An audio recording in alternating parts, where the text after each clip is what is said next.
Bonjour tout le monde. Bonjour. Salam alaikum.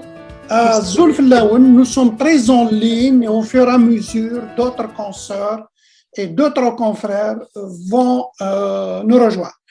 Pour ceux que le son n'est pas fonctionnel, la plupart ils sont fonctionnels, Dr Saoudi. Dr Lenouveau, pouvez-vous nous dire votre nom s'il vous plaît? Dr Saoudi, Dr Toubib, Hamza, Kilkoul, tout le monde. Dr Attouchi, bonjour. Bonjour tout le monde. Bonjour, soyez les bienvenus parmi nous. Ce que nous allons voir aujourd'hui, est-ce que vous m'écoutez bien? Oui. Très bien. Ce que nous allons voir aujourd'hui, comme vous le savez, le concours de maîtrise 2020 ou 2021 a eu bien lieu. Et souvent, dès que le concours passe, il n'y a pas eu de retour, il n'y a pas eu de réflexion, il n'y a pas eu comment dirais-je, il n'y a pas eu d'autopsie par rapport à ces concours et par rapport à... Souvent, dès que le cours...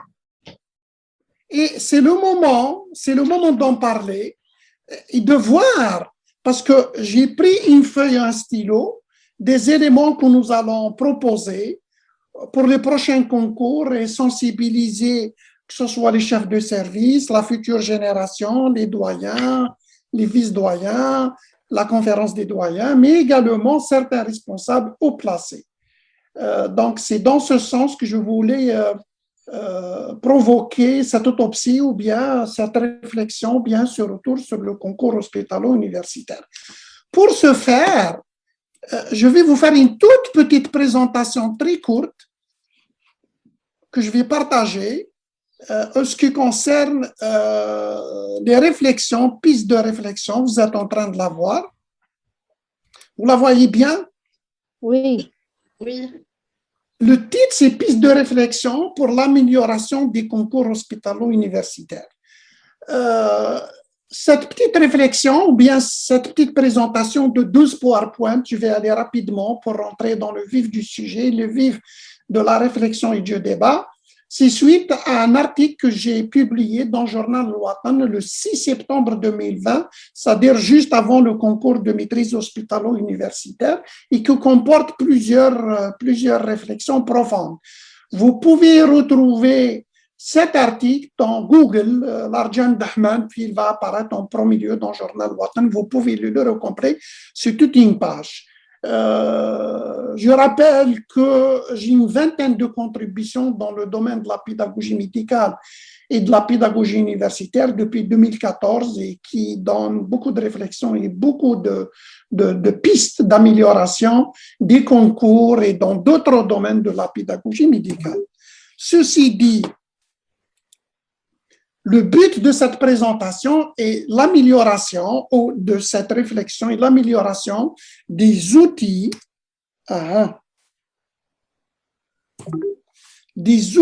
d'évaluation des concours hospitalo-universitaires. C'est ça le but principal, il est là. Voilà. Ça concerne quoi? Ça concerne la grille de notation, c'est-à-dire la grille que le ministère de l'Enseignement supérieur publie et qui a été déjà confectionné ou conçu en 2009 et depuis, ça n'a pas changé. Depuis, elle est restée toujours là, la même, malgré que les données épidémiologiques, c'est-à-dire les données de la population cible a beaucoup changé, l'évolution de la pédagogie, l'évolution des normes d'évaluation, ils ont beaucoup changé. Évidemment, l'amélioration de l'épreuve pédagogique qui représente la matrice et le fondement de ce concours hospitalo-universitaire. Également, le dossier académique ou dossier administratif qui comporte beaucoup de paperasse et qui fatigue les candidats plus que le concours lui-même, c'est-à-dire l'épreuve pédagogique, et finalement le dossier pédagogique qui est carrément négligé. On ne demande pas beaucoup d'éléments en ce qui concerne le dossier pédagogique. L'objectif, c'est argumenter en faveur de la révision des modalités des concours hospitalo-universitaires. Tous les concours hospitalo-universitaires, que ce soit de maîtrise, que ce soit celle de MCA, que ce soit celle de prof et que ce soit celle de chefferie de service. Celle de prof et chef de chefferie de service, il n'y a plus de pédagogie qui a été faite Et ça, c'est malheureux parce que la pédagogie devrait suivre la trajectoire de l'évolution de carrière de tous les hospitalo universitaires. Ça ne devrait pas concerner que les maîtres assistants et les maîtres de conférence A. Évidemment, parmi les objectifs, c'est de procurer de la visibilité et l'impact pédagogique, je vais admettre quelqu'un, sur la qualité des enseignements. Évidemment, quand on mise sur la pédagogie, on améliore d'une manière certaine la qualité des apprentissages et des enseignements, ainsi que d'autres éléments pédagogiques tels que l'évaluation des apprentissages, donc un impact direct sur la formation médicale. Un médecin bien formé, il va fournir des soins de qualité, évidemment. Donc, je le répète, donner de la visibilité aux impacts pédagogiques sur la qualité de formation, sur des enseignements, sur la formation médicale et sur la qualité des soins. Le concours hospitalo-universitaire. C'est quoi le concours hospitalo-universitaire? C'est la sélection et le recrutement des futurs professionnels de la santé, c'est-à-dire le recrutement de santé publique, MCA, vers le grade de prof, vers le grade de chefferie de service. Pour répondre aux besoins des facultés de médecine, quels sont ces besoins des facultés de médecine? D'abord, sur le plan pédagogique à des fins d'enseignement, et les médecins, comme vous le savez, les futurs hospitalo-universitaires, dans la majorité de 3/4, ce n'est pas 90%, ne sont pas formés à la pédagogie des sciences de la santé. Évidemment, pour la supervision et encadrement des apprenants, vous aurez des encadrements et de la supervision à faire, que ce soit pour l'enseignement clinique, c'est-à-dire le raisonnement clinique, que ce soit pour les tests de recherche. Évidemment, il y a la recherche médicale et l'encadrement des thèses. Et finalement, la gestion des soins de santé. Je ne dirais pas la gestion des soins de santé, je dirais pour l'amélioration de la gestion des soins de santé, c'est-à-dire des soins de santé de qualité. Le concours de maîtrise est une étape importante, une étape notable, c'est-à-dire qu'il y a de la considération, c'est très important pour les candidats, car une décision capitale devrait être prise par les membres du jury des différents concours hospitalo-universitaires pour promouvoir tout un projet de carrière d'un professionnel de la santé. Un professionnel de la santé partout dans le monde, quand il ne va pas dans le privé, évidemment, il veut faire une carrière hospitalo-universitaire. Et les membres du jury devront prendre une décision capitale, ils devront être conscients de cela. Et ça peut provoquer tout un émoi, c'est pour ça qu'on dit que c'est important et c'est notable. La base du concours hospitalo-universitaire, ce qui nous manque beaucoup plus, c'est la révision des grilles de notation et le barème de l'épreuve pédagogique. Et moi, je dirais même le barème de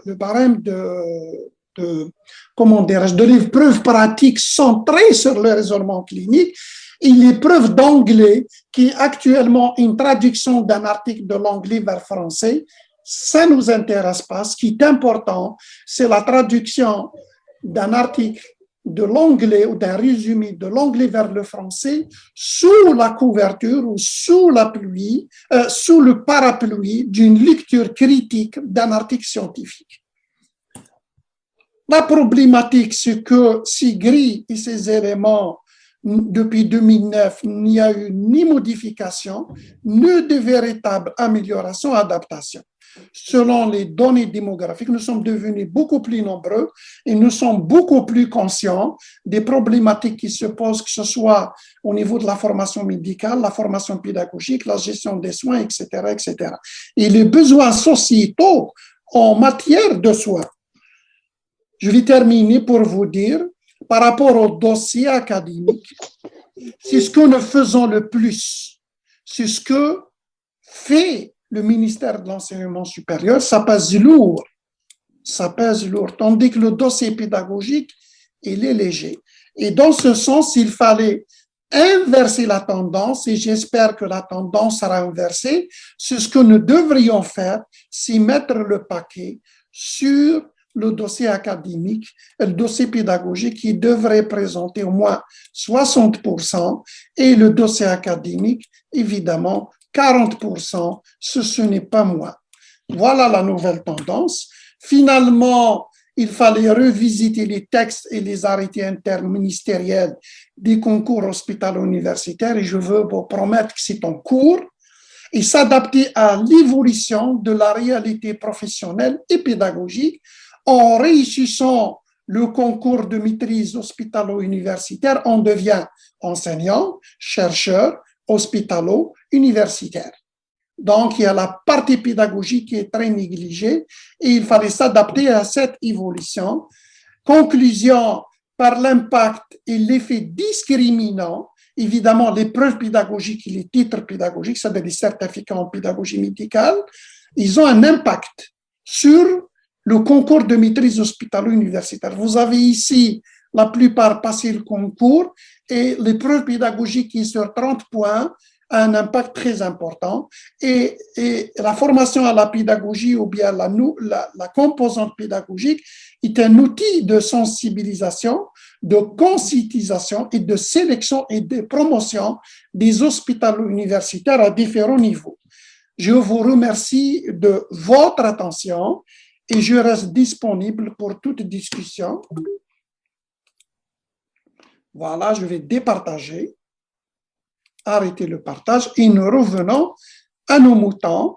Donc, ce que nous allons discuter aujourd'hui, le concours de maîtrise a eu lieu.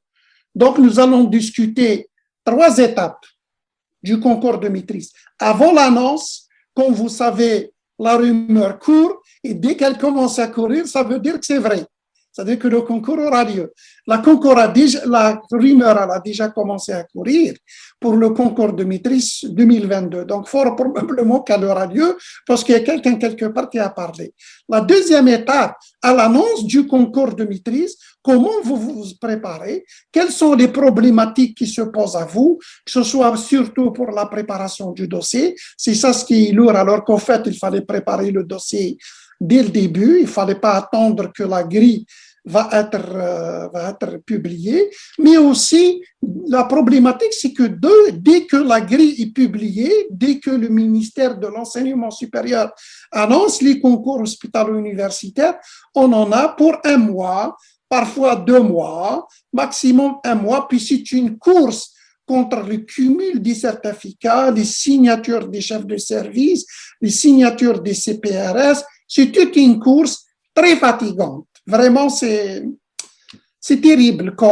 Puis, une fois que la date limite est arrivée, le deadline est arrivé, c'est-à-dire le dépôt définitif du dossier, ça commence la préparation réelle du concours de maîtrise qui est l'épreuve pédagogique et nous allons discuter des problèmes du jury et des problèmes des épreuves pédagogiques, comment ça s'est passé avec quelques témoignages, Inch'Allah. Donc, moi, je vous écoute et je vais prendre mon stylo et ma feuille et je vais prendre des notes, Inch'Allah, puis on fera une synthèse à la fin. On a déjà passé à peu près 15 minutes à discuter, donc je vous cède la parole et je vous écoute d'une manière religieuse. Alors, docteur Larjan, est-ce que je Oui, peux docteur commencer? Hadji. C'est quoi la différence entre le dossier académique et le dossier pédagogique?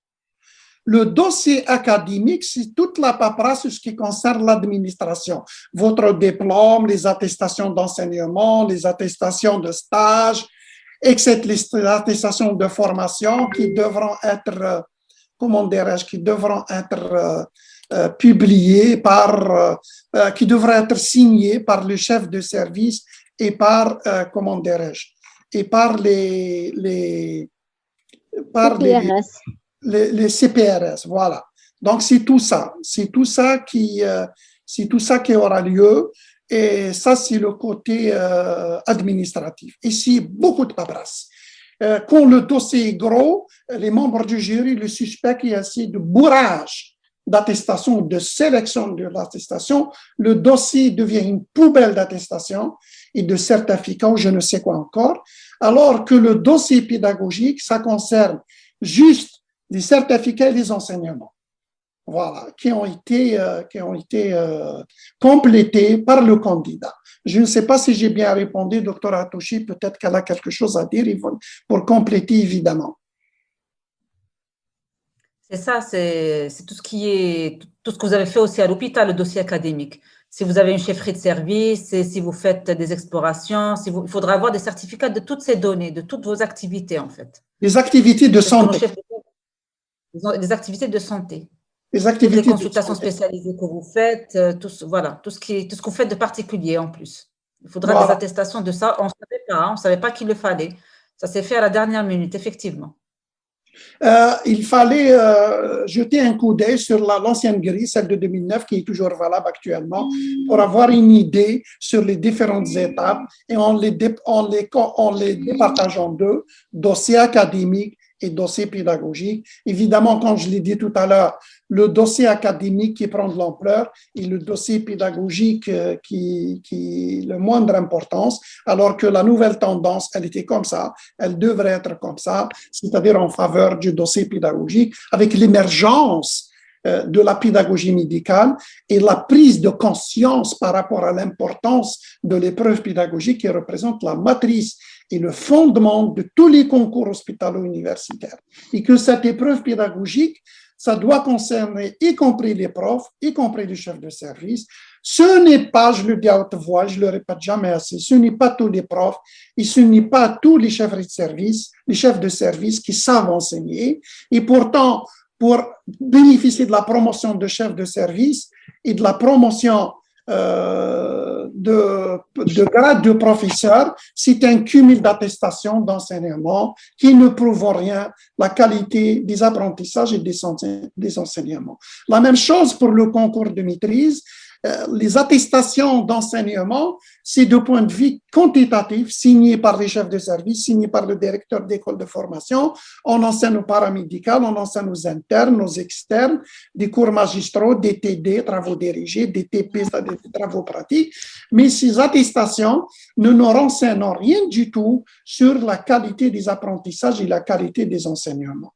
Il est important, de point de vue éthique, que pour tout médecin résident, tout médecin qui veut enseigner, de se doter d'une certification, c'est-à-dire d'une formation en pédagogie médicale pour enseigner selon les normes en vigueur et un impact direct sur la qualité des soins, sur la formation médicale, évidemment. Est-ce qu'il y a d'autres questions ou d'autres réflexions que vous pouvez développer, s'il vous plaît?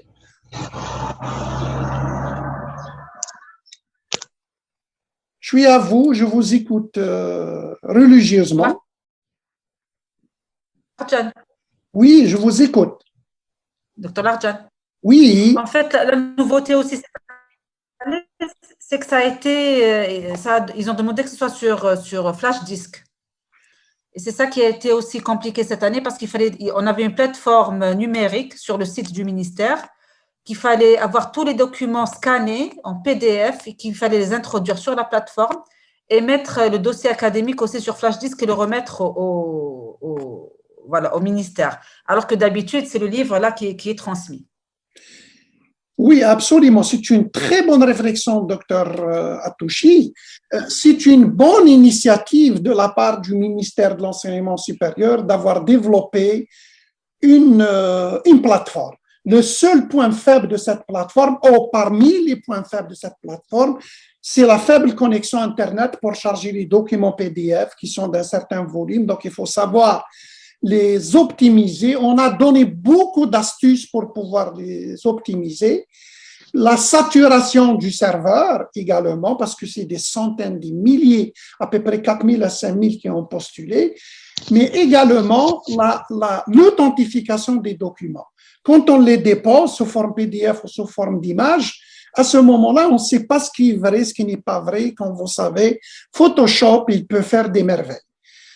Donc, fondamentalement, c'est une très, très bonne initiative. Sauf que le ministère de l'Enseignement supérieur et l'équipe d'informatique du ministre de l'Enseignement supérieur n'étaient pas sûrs que cette plateforme va jouer le jeu. C'est-à-dire qu'elle peut cracher, qu'elle peut tomber en panne. Donc, ils l'ont testé. Ça a bien marché dans 90% des cas. Mais ils ont eu peur, ils ont eu des craintes. Donc, ils ont demandé un flash disk en cas où la plateforme ne marche pas ou qu'il y aurait des problèmes. Ils ont même demandé le dossier papier. Et ça fait trop. C'est bizarre. Ça fait trop pour le candidat d'aller déposer, يغلط, خصة هدية, la flash disk, comment l'organiser, le dossier académique, comment l'organiser, il fallait scanner tout le document, le dossier, mais aussi le volume, il faut le savoir sur quel volume de chaque document. Il y a des problèmes. Inch'Allah, ça va évoluer, ils vont s'ajuster et que c'est une très bonne chose, cette plateforme. Il fallait juste la renforcer et développer des serveurs de qualité, des serveurs puissants. Et on s'adapte au fur et à mesure. Moi, je suis pour cette plateforme qui va beaucoup aider, éviter les déplacements, éviter le ramasser des documents, éviter beaucoup de choses. Puis la plateforme, elle répond à la grille. Évidemment, il y a une nouvelle grille qui va sortir, Inch'Allah. Ils vont s'adapter à la nouvelle grille, évidemment. Voilà. Est-ce que ça vous va comme ça, docteur Atoshi? Très bien, oui. OK. Est-ce qu'il y a d'autres questions, d'autres réflexions par rapport au concours de maîtrise hospitalo-universitaire qui a eu lieu en 2021? Donc, prochainement, il n'y aura pas le flash disk. Allahu ya'lam. Allahu ya'lam. Mais si la plateforme marche bien, ils n'auront pas besoin de flash disk. Parce que je crois qu'ils n'ont pas utilisé le dossier, ils n'ont pas utilisé les flash disks. Ils n'ont pas. C'est une sécurité pour le ministère de l'Enseignement. Et un CD, flash disk et un CD. Flash disk, ça suffit. Ils vont enlever tout ça, je crois. Ça va rester la plateforme. CD, oui.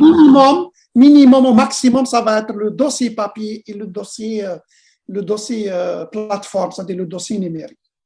En tous les cas, ici au Canada, moi, quand j'ai postulé pour un poste de médecine interne par le CARMS, on appelle ici le CARMS, c'est le dossier, c'est la plateforme. Très bien conçu et ça marche très bien. Pourquoi pas en Algérie, on a des compétences pour pouvoir la faire. Même s'il y a des petites erreurs, ça se passe un petit peu partout dans le monde. Ils vont s'ajuster, Inch'Allah, et ça va bien marcher. Est-ce qu'il y a d'autres réflexions, d'autres questions? Oui, j'ai quelque chose à dire. Donc, c'est par Oui, rapport docteur Amir. Oui, merci. Donc, c'est juste par rapport aux préparations. Il ne faut pas sous-estimer le temps que prend la préparation de ce dossier. Donc, on était obligé de travailler jour et nuit juste pour coller tout ce qui est attestation avec le cours ou bien poster avec le résumé, avec l'attestation. Et donc, c'était un travail vraiment, ça a pris quand même à peu près 5 jours. 5 jours, voilà. Donc, 5 jours, c'est bon. Et on a travaillé. Magnifique. Oui, sans compter, monsieur Larzan, sans compter les signatures. Et 5 jours, c'est 5 jours devant le PC, à coller, d'accord, ok, la mise en ligne. Encore, voilà. Donc, c'est tellement un travail, c'est un travail prenant et on doit comment se préparer. Dès qu'on prépare un cours, on essaye de mettre tout ce qu'il y a, c'est-à-dire le cours, l'attestation qui va avec, dans un fichier PDF, pour que ça facilite la tâche ultérieurement quand on veut bien postuler pour le poste. Voilà. Absolument. Préparer tous les dossiers et aussi courir, c'est une course contre la montre pour signer les attestations, les certificats et tout et tout. Et la grille n'est pas très explicite par rapport à tout ça. Par exemple, il y a des candidats qui se sont fait signer des attestations d'enseignement par leur chef de service. Et c'était un chef de service selon, vous m'avez compris. Et le cumul de ces attestations ne prouve rien à la qualité des enseignements. Évidemment, je le dis, je le répète, et ce n'est jamais assez. Mais également, rien n'indique dans la grille que les enseignements, les apprentissages complétés durant le résidanat soient comptabilisés. Rien ne l'indique. Donc, il y a des membres du jury qui les comptabilisent, il y a des membres du jury qui ne les comptabilisent pas. Ça, c'est une faille dans la grille que la conférence de doyens devrait prendre en considération d'un côté. D'un autre côté, l'ensemble des attestations, des certificats, parfois sont signés par le conseil régional de spécialité et parfois par le conseil pédagogique national ou je ne sais quoi encore, alors que normalement, ce n'est le conseil pédagogique régional de la spécialité pour diminuer atténuer les déplacements des médecins. Ils n'habitent pas à Betna ou à Tizi Ouzou pour aller à Oran, pour voir le président du conseil régional de spécialité. C'est beaucoup. Donc, il fallait que le conseil pédagogique régional de spécialité devrait signer que les documents pédagogiques. Il ne signe pas les dossiers administratifs et que les autres dossiers administratifs devront être signés par soit le chef de service, soit éventuellement par le directeur de l'école de formation dans laquelle vous avez complété des enseignements. Évidemment, pour que le conseil, le président du CPRS, Conseil pédagogique régional de spécialité, atteste un document, à ce moment-là, il faut qu'il soit déjà attesté par le chef de service, évidemment. Donc, le CPRS ne doit signer que le document pédagogique parce qu'il s'appelle conseil pédagogique, il ne s'appelle pas le conseil médical. Le conseil médical, ça concerne beaucoup plus le chef de service. J'allais dire autre chose, mais l'idée m'a échappé. Est-ce qu'il y a d'autres réflexions? Est-ce qu'il y a d'autres... C'est très prenant, le concours de maîtrise. Hein. C'est un stress terrible.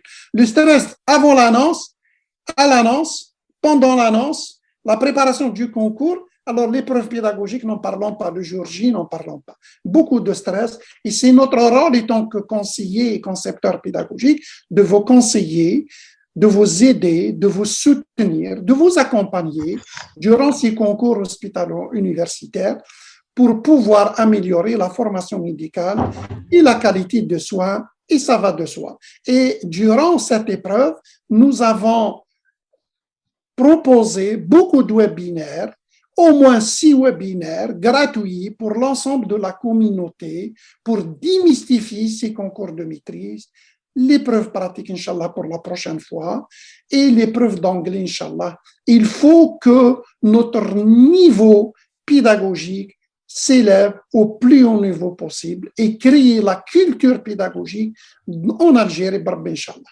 Je vous écoute s'il y a d'autres réflexions, s'il vous plaît. Justement, docteur Larjan, j'aimerais que vous nous parliez davantage sur le dossier académique parce qu'apparemment, on ne sait pas qu'est-ce qu'il est comptable, qu'est-ce qu'il n'est pas comptable, on ne sait pas quoi signer chez qui. Par exemple, pour les formations qui ne sont pas faites au cours du résidanat, qui sont faites après le résidanat, pourquoi les faire signer chez le CPRS? Je comprends. Est-ce que vous pouvez nous expliquer plus? OK. Jetez un coup d'œil, je vais vous l'envoyer, Dr Belroul, la grille de 2009, qui est une ancienne grille obsolète, qui n'est plus valable pour le moment, dans laquelle la conférence des doyens ou ceux qui l'ont conçue, ils ont prévu de faire signer ces attestations par les CPRS. Voilà l'idée, elle m'est revenue. Entre le CPRS ou le chef de service, lorsqu'il signe un document, c'est est-ce que c'est une validation, est-ce que c'est une authentification? Qu'est-ce que vous en pensez? Est-ce que le CPRS valide ou authentifie un document donné, une attestation d'enseignement, un certificat pédagogique ou quelque chose comme ça? Qu'est-ce que vous en pensez? Il authentifie. Il authentifie. Oui. C'est-à-dire, il identifie, c'est-à-dire qu'il vérifie que la copie est conforme à l'original. C'est ça l'authentification. Et ça, c'est la véritable authentification. Il ne valide pas une formation. Il ne valide pas que vous avez enseigné. Il ne peut pas le savoir. Donc, le seul qui peut valider que vous avez enseigné, c'est votre chef de service parce que c'est lui qui vous attribue des cours. Et évidemment, le directeur de l'école, le directeur d'une institution. Et ça, c'est un problème, par exemple, pour ceux qui sont dans les hôpitaux à l'intérieur du pays et qui ne sont pas dans les CHU. Qui va signer? Le directeur de l'école, et tu lui donnes de l'importance et tu lui donnes des prérogatives, et à ce moment-là, s'il y a un désaccord, il peut ne pas signer. Tu seras tenu par le directeur de l'école qui n'a aucune compétence. La première, je ne la dis pas, mais la deuxième, pédagogique. Donc, jetez un coup d'œil, Dr. Belroul, à la grille, vous allez tout comprendre. Et on m'a dit que cette grille qui est obsolète, elle est faite de telle façon à faire passer, etc. Voilà. Donc, jetez un coup d'œil, vous allez mettre en évidence le dossier académique et le dossier pédagogique. Il y a un autre point que je voulais soulever, et Inch'Allah, ça va disparaître, c'est la bonification. Alors, il y a beaucoup de membres du jury durant le dernier concours. J'ai eu beaucoup de retours, comme je suis le point central de la formation en pédagogie médicale. Beaucoup de chefs de service, beaucoup de membres du jury qui n'ont pas pris en considération ni le barème ni la grille. Par exemple, pour la bonification, par exemple, la bonification pour la formation, par une formation certifiante, à ce moment-là, parfois il la comptabilise, des DU qui ne sont pas comptabilisés, des certificats qui ne sont pas comptabilisés, et lorsqu'ils sont comptabilisés, par exemple, une certification en pédagogie, elle est comptabilisée 3 points, les membres du jury يحسبها 1 point ou bien 0,5 points pour qu'ils puissent les autres attestations DU, etc. Mais les DU ne sont pas comptabilisés, je vous le dis dès maintenant, mais tout ça prouve le pouvoir discriminant que possèdent les membres du jury par rapport aux bonifications et par rapport à d'autres éléments de la grille. Évidemment, également, pour l'épreuve pédagogique, le barème est plus qu'obsolète. Moi, je l'ai vu plus qu'obsolète. Et que ça ne répond pas aux normes pédagogiques d'une présentation, d'une prestation d'enseignement auprès du membre du jury. Voilà. Donc, jetez un coup d'œil sur la grille, je vais vous l'envoyer et vous allez vous rendre compte. Est-ce qu'il y a d'autres questions ou d'autres? Vous aussi, vous nous faites des réflexions. Hein? Il n'y a pas que moi qui fais les réflexions. J'ai l'impression que vous posez des questions et je réponds. Alors, vous êtes appelés à développer des réflexions et je vous invite à le faire, s'il vous plaît. Justement, sur la plateforme, il n'y a pas de place pour la lettre de motivation. Justement, l'un des problèmes de crédibilité éthique et sur le plan éthique de ce concours, la lettre de motivation est l'entrevue avec le candidat. On lui demande une demande, on lui exige une demande de passer le concours, qui, du point de vue administratif, qui ne sert à rien du tout. Monsieur le directeur, ou je ne sais, membre du jury, ou conférence des doyens, monsieur le doyen, je m'adresse avec tous les honneurs pour que je passe le concours. Qu'est-ce que ça va apporter? Ça va apporter rien du tout.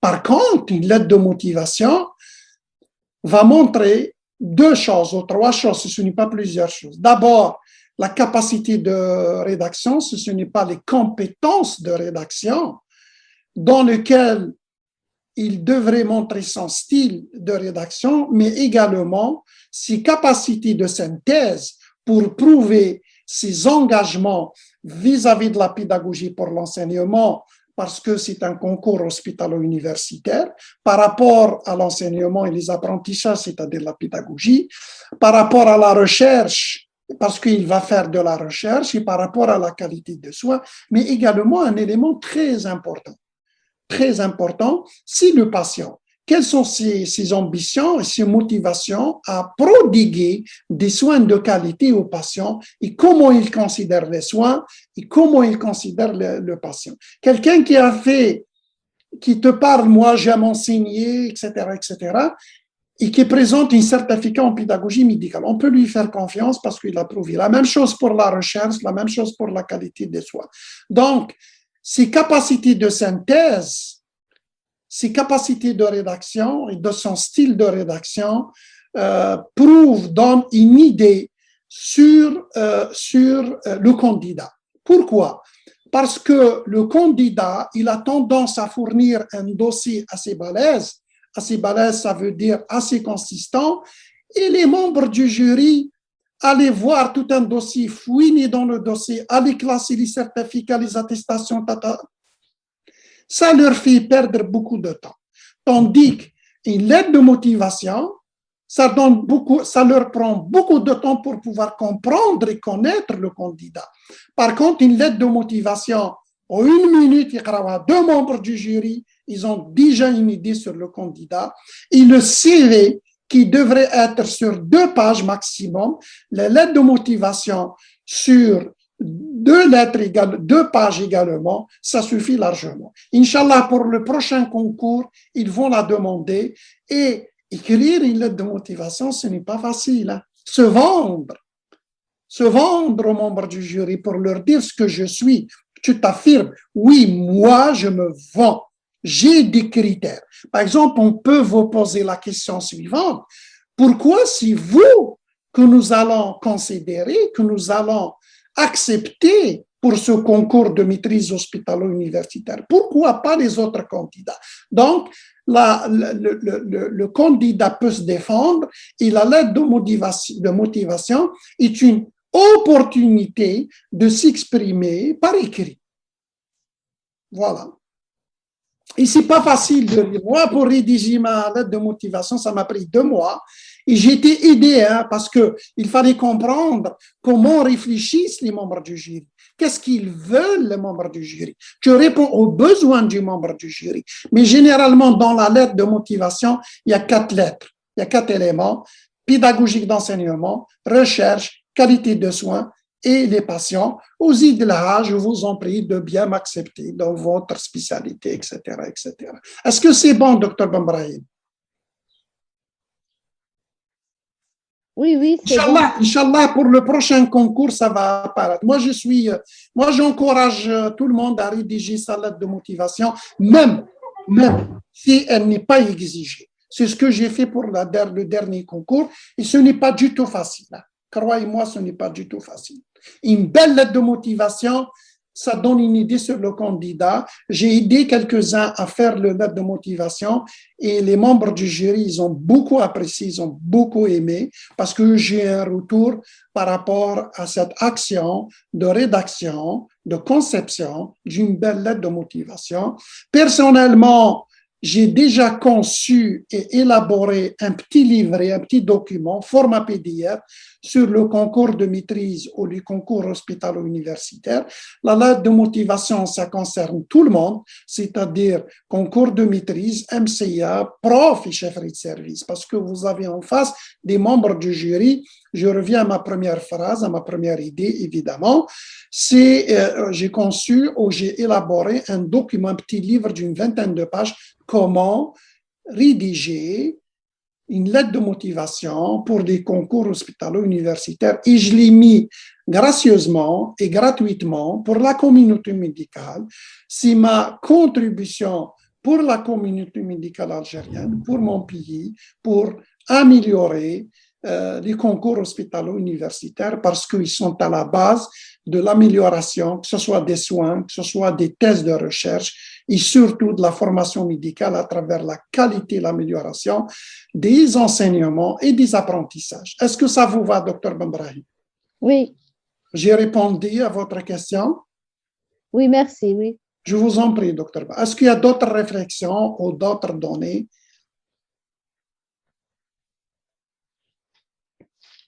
Je vous écoute. Allez-y, il n'y a pas de bonne de mauvaises questions, il n'y a pas de bonne et de mauvaises réponses. Docteur Lajan, oui, je viens de télécharger la grille, je pense c'est l'annexe de 2009. C'est écrit, oui, c'est ça. C'est écrit sur l'épreuve pédagogique. Épreuve rédactionnelle, question avec document, présentation d'une bibliographie sur 12 points. Et la leçon pédagogique portant sur l'épreuve rédactionnelle avec support sur 16 points. Qu'est-ce qu'ils veulent les dire par ça? D'accord. On ne va pas discuter la grille pour le moment. Vous pouvez me contacter en séance privée et nous allons la discuter. Mais pour vous dire, quand on dit leçon, ce n'est pas le bon terme qu'il fallait utiliser. C'est au moins, ils disent leçon, mais ils l'appellent épreuve pédagogique ou prestation d'enseignement. Et la deuxième, c'est l'épreuve pratique. C'est un cas clinique centré sur le raisonnement clinique et les questions qui sont posées dans cette épreuve pratique ne ne répondent pas aux normes et au processus de raisonnement clinique. Je ne sais pas si le docteur Atouchi peut dire quelque chose parce qu'elle est en pleine formation et apprentissage en raisonnement clinique. Il y a des preuves d'anglais. Donc, on peut discuter au moment opportun de cette grille, docteur Belroul. Est-ce que ça vous va comme ça, docteur Belroul? Parce qu'on ne peut pas discuter de cette grille et ce n'est pas le but de ce webinaire. D'accord. Je vous en prie, docteur Belroul. Est-ce qu'il y a d'autres questions? Allez-y, docteur Kelkoul, docteur Mohamed Saoudi, docteur Toubib, docteur Belrish, docteur Hadji, docteur Bouakas, docteur Ramdan Sherif. Monsieur, oui. Vous avez parlé de la nouvelle grille. Oui. Est-ce que pour le prochain concours, ça sera la nouvelle grille ou ça sera toujours la même grille de 2000? Il y a un travail de fond qui est en cours avec la conférence des doyens et les doyens pour revoir la grille, les barèmes et tout et tout. Inch'Allah, ça va être une belle grille, de beaux barèmes pour améliorer les données. Les membres, les conférences des doyens ou les doyens, ils ont déjà fourni en 2017 un effort d'amélioration de ces grilles et des barèmes pour des raisons contextuelles, pour la résistance au changement de certains chefs de service et professeurs. Cette grille n'est pas passée. Par contextuel, c'est-à-dire le contexte était défavorable dans le sens où il y a eu le vote présidentiel ou je ne sais quoi. Et durant le vote, on n'essaye pas comment dirais-je, les médecins. C'est-à-dire tout est calme, ça se passe très bien. C'est ça le contexte avec l'autre. Il n'y avait pas aussi le contexte, dans le même contexte, suffisamment de sensibilisation et suffisamment de données pour que le ministre de l'Enseignement supérieur accepte la nouvelle grille. Mais ça va venir, Inch'Allah, parce que là, nous sommes arrivés à une situation insupportable pour des conditions dans lesquelles se déroulent les membres du jury, les concours hospitalo-universitaires, mais également, de point de vue pédagogique, quels sont les critères, quels sont les arguments, quels sont les barèmes. Il n'y a pas de véritable barème, il n'y a pas de véritable critère. On essaye le concours sont devenus un ramassis de documents. Inch'Allah, il y aura une nouvelle grille, mais je ne suis pas dans le secret des dieux. Inch'Allah, ça va marcher. Moi, je suis confiant. Je fais confiance à la conférence des doyens, Inch'Allah. Inch'Allah. Inch'Allah. Est-ce qu'il y a d'autres questions par rapport au concours de maîtrise ou le concours hospitalo-universitaire 2021 pour que nous passons à la prochaine étape? Nous avons déjà passé presque 45 minutes à 50 minutes à discuter des problèmes qui se posent pour le candidat au concours de maîtrise hospitalo-universitaire.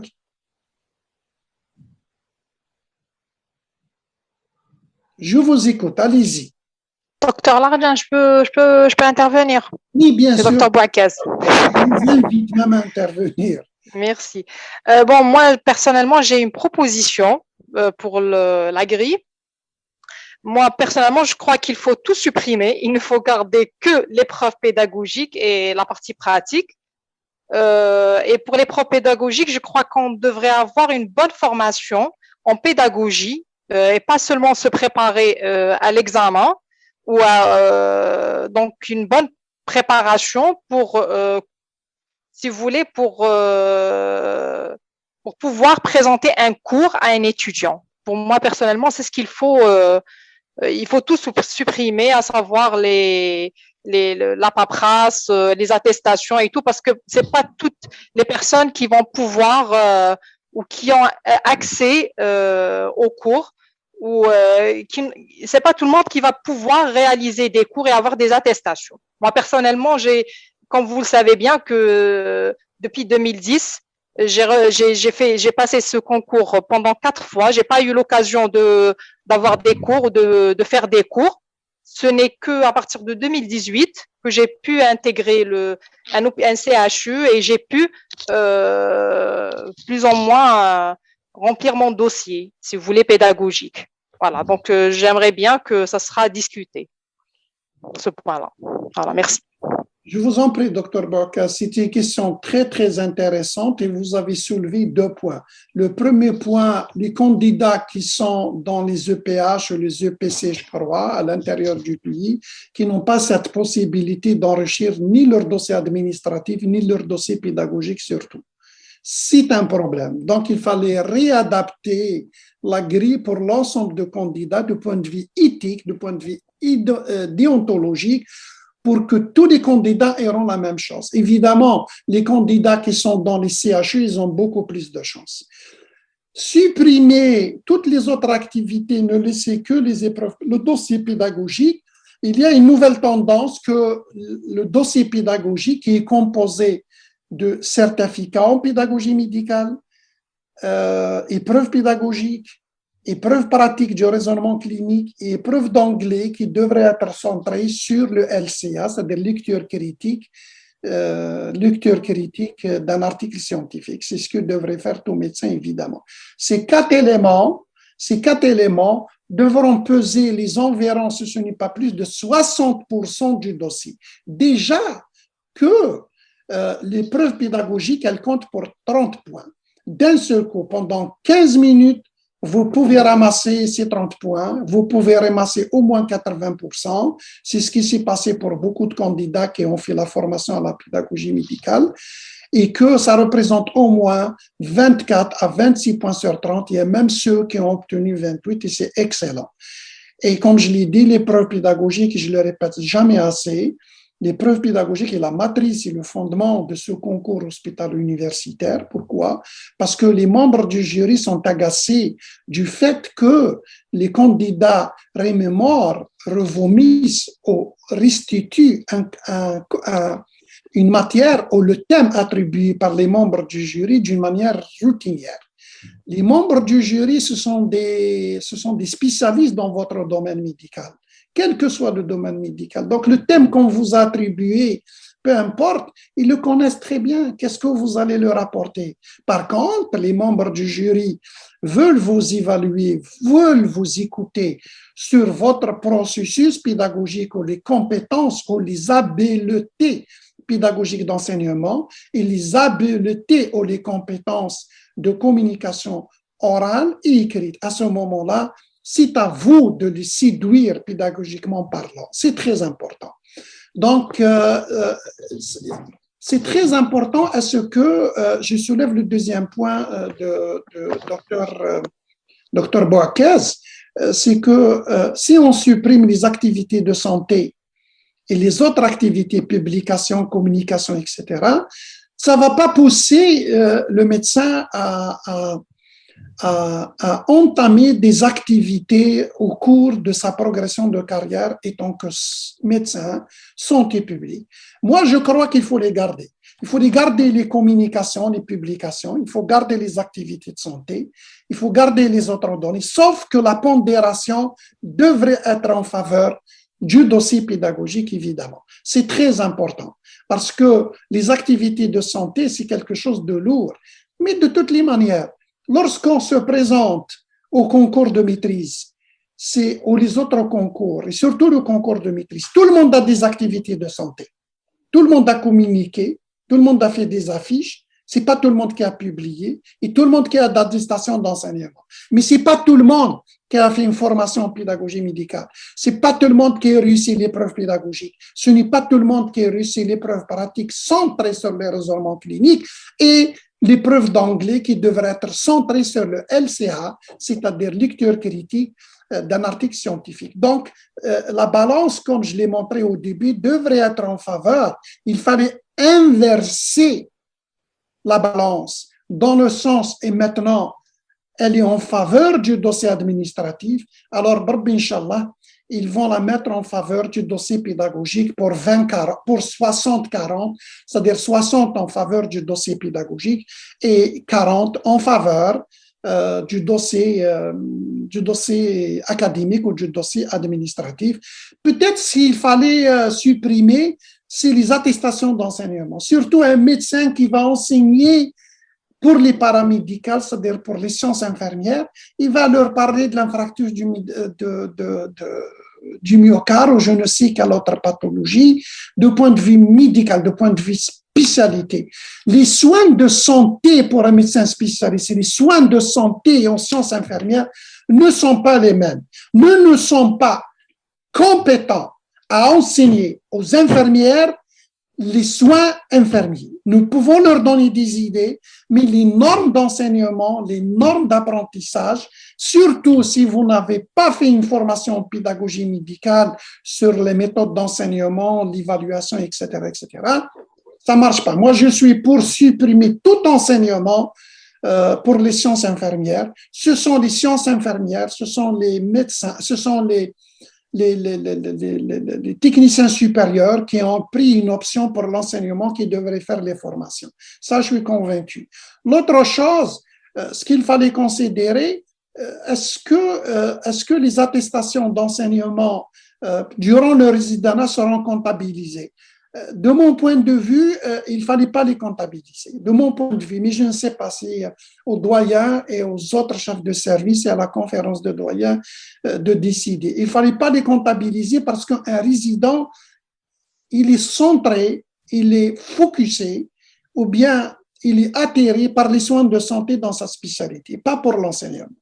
Donc, l'enseignement devrait être assuré par les hospitalo universitaires et même les hospitalo universitaires devront compléter des apprentissages et des formations à la pédagogie médicale telles que les méthodes d'enseignement, l'évaluation des apprentissages, la planification pédagogique, la supervision du raisonnement clinique, les processus du raisonnement clinique ainsi que d'autres formations, Inch'Allah.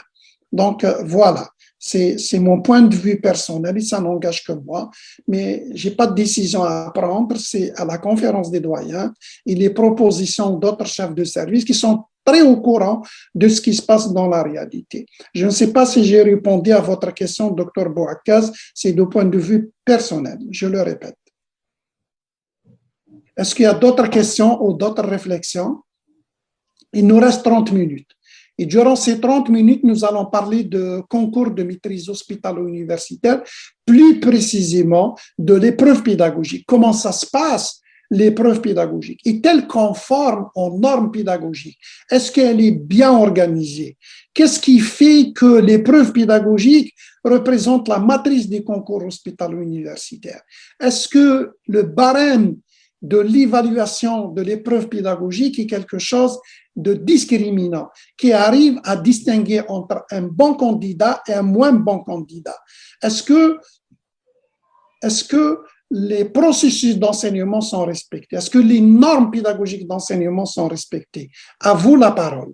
Maintenant, on passe à l'étape de l'épreuve pédagogique. Nous avons suffisamment discuté avant l'épreuve pédagogique, c'est-à-dire sur la grille et tout ce qui concerne le processus d'annonce et le processus de préparation du dossier académique ou du dossier pédagogique qu'on devrait déposer soit sur la plateforme, soit format papier, soit sur un flash disk.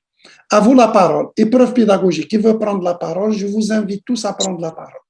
Docteur Marjane, pour le barème de correction de l'épreuve pédagogique, est-ce que vous avez une idée sur ce barème? Moi, j'ai une idée. Le barème a été conçu en 2009 ou peut-être un petit peu plus tard, juste après. Il ne répond à aucune norme. Si tu marches dans la salle, on n'a qu'un point. Si tu prends la clé, tu écris ton nom sur le tableau, on n'a qu'un point. Ou 2 points, ou 3 points. Donc, les membres la grille ou le barème d'évaluation de l'épreuve pédagogique est obsolète. Il ne sert à rien du tout. Et les membres du jury, ils sont suffisamment intelligents, suffisamment compétents pour le savoir.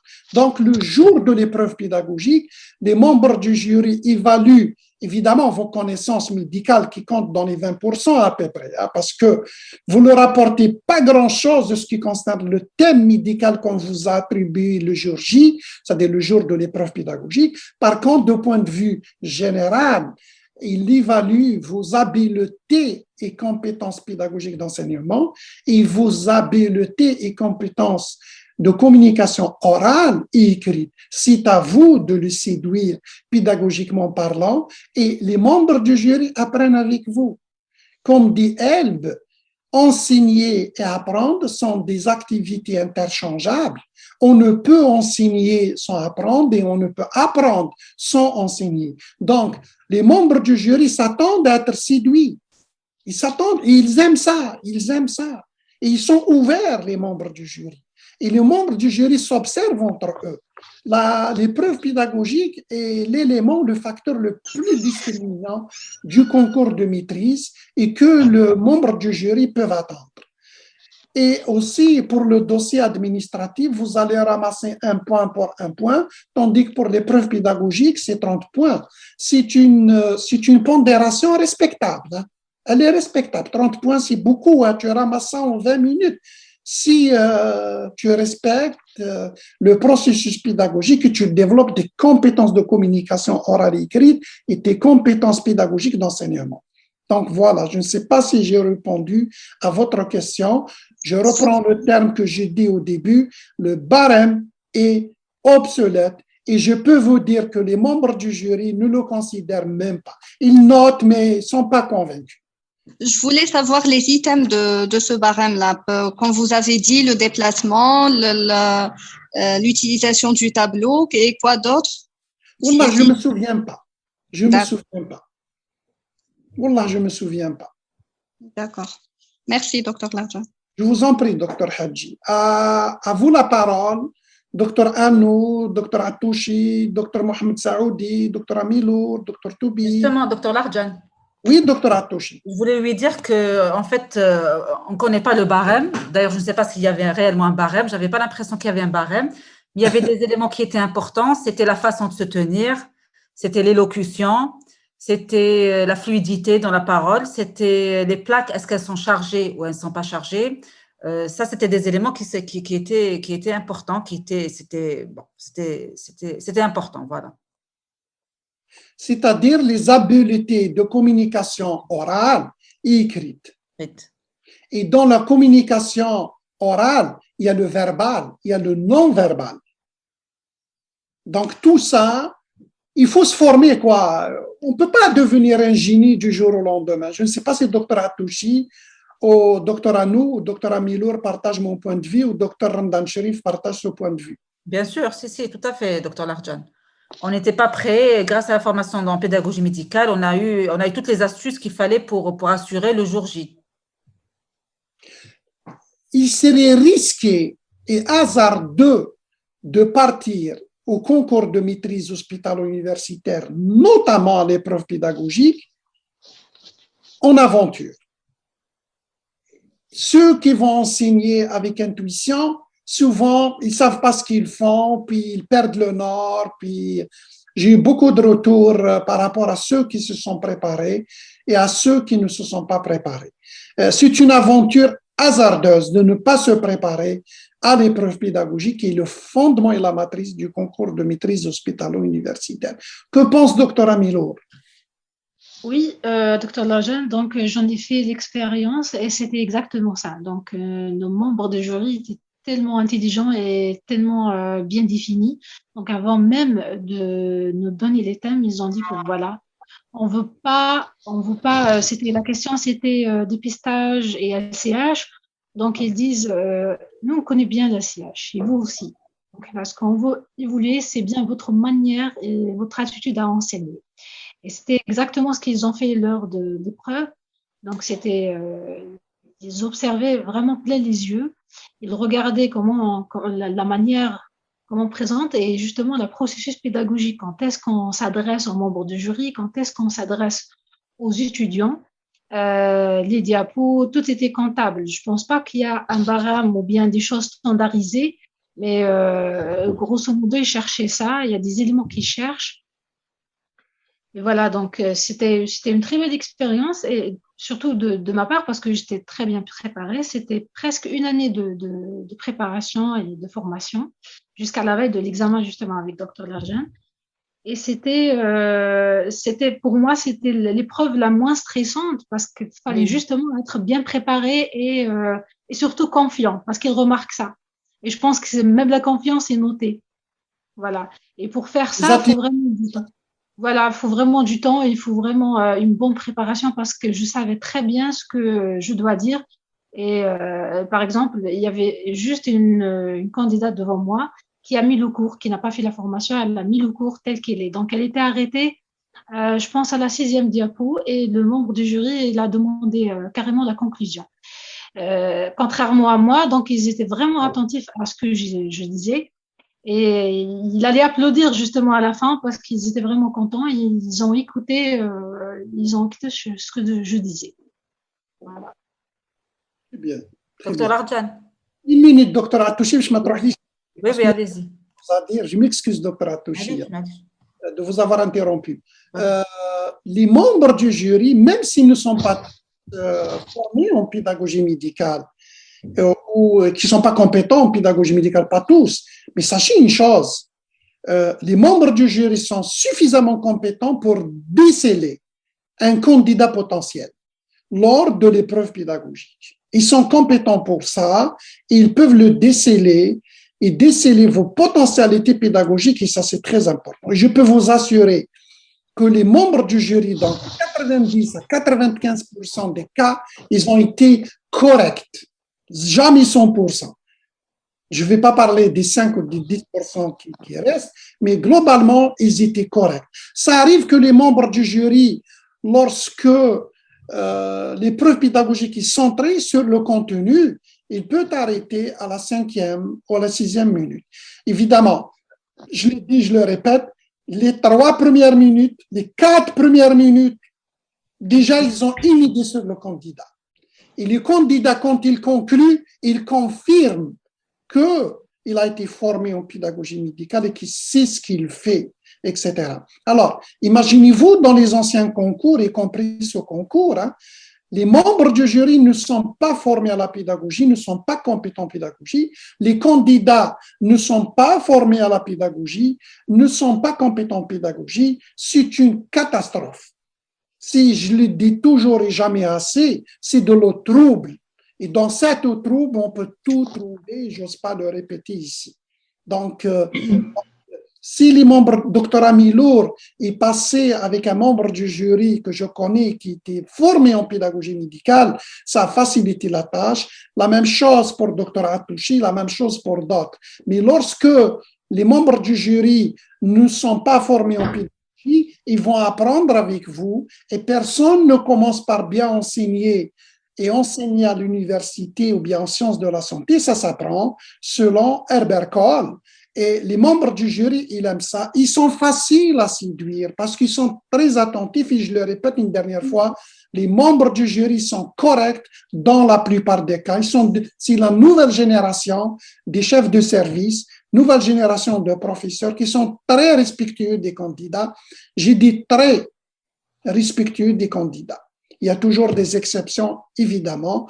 Et durant ce concours, lorsqu'on vous fait, on vous provoque par des situations de désintéressement, ce n'est pas parce qu'ils ne vous aiment pas, ce n'est pas parce que ils veulent vous saboter, non. Ce sont des situations tout à fait normales, des situations de désintéressement pour observer vos attitudes, votre stress, vos capacités de vous maîtriser, mais aussi vos attitudes. C'est très important. Donc, c'est voulu et croyez-moi, ils le font très bien. Et ils le font très bien même. Docteur Atouchi, à vous la parole. Alors, je voulais dire que, en fait, je rejoins ce qu'a dit le docteur Amilour, comme quoi, après la formation, c'était finalement l'épreuve pédagogique qui était la partie la moins stressante du concours de maîtrise. Au départ, c'était la partie la plus stressante, c'était la partie la plus emblématique, mais finalement, on était tellement bien préparés qu'on était serein et heureusement, on est parti serein et en fait, finalement, ça s'est bien passé. Voilà. Donc, comme quoi, c'est très, très important de rigoureusement planifier l'épreuve pédagogique à l'avance, de partir armé. Voilà, on est parti armé. C'est le terme que je voulais dire. Très bien. Armé, vous pouvez changer un autre terme, docteur. Oui, bon. Disons qu'on était à 200% de nos possibilités. Voilà, donc. Évidemment, l'épreuve pédagogique, ce n'est pas un cours magistral unidirectionnel ou à sens unique. L'épreuve pédagogique, ça se planifie d'une manière rigoureuse. Ça ne s'improvise pas. Lorsque vous allez improviser, je suis sûr que quelque part, il y a problématique. Vous allez oublier quelque chose, vous ne savez pas ce que vous faites et vous allez perdre le nord et surtout que le degré de stress est très important. Donc, ça nécessite une préparation et l'épreuve pédagogique est le côté d'ombre et le côté sombre de ce concours de maîtrise hospitalo-universitaire. Et il y a des candidats qui m'ont fait la réflexion suivante qu'on a publiée, que ce soit sur la plateforme Pédamed, que ce soit également sur Facebook. Lorsque vous demandez aux anciens candidats qui ont réussi au concours de maîtrise, quel est l'élément qui vous a permis de réussir, ils répondent, faites un bon dossier et préparez un cours. C'est comme si préparer un cours d'une manière intuitive et ça change, c'est fini ça. Il faut performer à l'épreuve pédagogique et partir à l'épreuve pédagogique si vous n'êtes pas préparé, surtout lorsque un candidat passe, c'est une compétition au fond, hein, c'est un concours, hein, lorsqu'un candidat formé passe à l'épreuve pédagogique devant les membres du jury, il va séduire les membres du jury, ceux qui passent après, ils sont cuits. Dans le sens où les membres du jury, ils ont maintenant une idée de ce que ça veut dire l'enseignement selon les compétences et les habiletés pédagogiques d'enseignement et d'apprentissage. Donc, c'est un concours. C'est un concours. Bien sûr. Une compétition. Merci beaucoup de vos réflexions, Dr. Hatouchi. Est-ce qu'il y a d'autres qui veulent prendre la parole? Dr. Ramdan Sherif? Oui, bonjour. Bonjour tout le monde. Bon, je partage ce qu'a dit Dr. Hamilour et Dr. Hatouchi, parce que moi aussi également, j'ai bénéficié de la formation avec Dr. Larjan. Je voulais juste rajouter que la difficulté de l'épreuve pédagogique réside en effet dans son ambiguïté. Parce que, ambiguïté, c'est ambigu. Voilà, parce que on rentre à l'épreuve en sachant pas qu'est-ce qui nous attend. Voilà. Donc déjà, il faut savoir qu'est-ce qui nous attend, qu'est-ce que le membre du jury nous demande. En effet, comme mes collègues ils ont dit, il évalue notre capacité d'enseigner. Moi, j'ai passé le concours 2 fois, en 2010 et en 2020. En effet, c'était la même chose. Mais la différence que en 2010, je n'étais pas préparée, je ne m'attendais pas et je ne savais pas comment allait se passer le concours. En effet, le membre du jury, comme le docteur Larjan, il est dans une situation de désintéressement, mais c'est voulu. C'est en quelque sorte pour provoquer, pour bien simuler une situation réelle où les externes ou les étudiants, ils sont un peu désintéressés. Donc, il faut les ramener à attirer leur attention pour les ramener à suivre le cours. Donc, c'est pareil pour le membre du jury aussi, c'est-à-dire qu'il faut leur montrer nos habilités de communication, nos habilités d'attirer l'attention des étudiants et notre façon de communiquer et aussi nos compétences pédagogiques.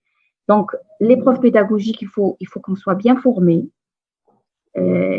bien préparé et bien préparé, c'est-à-dire que voilà, il y a plein de formations en pédagogie et Dr. Larjan nous a bien pris en charge, on a été bien formés et le jour J, même si on sait ce qu'on attend, même si on a des compétences pédagogiques, le jour J, si on ne sait pas à quoi s'attendre, si on n'est pas bien préparé, avec le temps, on n'a même pas 10 minutes, on n'a même pas une heure pour préparer un cours, donc on peut ne pas réussir l'épreuve, même si on est bien préparé, même si on a des compétences pédagogiques. Donc, il faut bien préparer le concours, le bien préparer à l'avance, savoir quoi mettre. Avec Dr. Larjan, on a appris à organiser l'épreuve d'une façon assez méthodique pour ne rien oublier, voilà, le jour J. Je ne sais pas si j'ai tout dit. Donc, il y a des questions. Voilà. Presque, vous avez tout presque dit. L'épreuve pédagogique, ça se planifie évidemment d'une manière rigoureuse. Ne pas laisser la place au hasard. Le hasard, c'est votre premier ennemi. vous devrez tout prévoir, y compris comme la composante elle est pédagogique, y compris les questions que les membres du jury peuvent vous poser sur la pédagogie. Évidemment, lorsque vous passez les concours de maîtrise, si vous voulez passer d'une manière ordinaire, puis on t'arrête à la 5e ou à la 6e PowerPoint, vous devrez être ordinaire, centré sur la pathologie, sur le thème que les membres du jury vous ont attribué.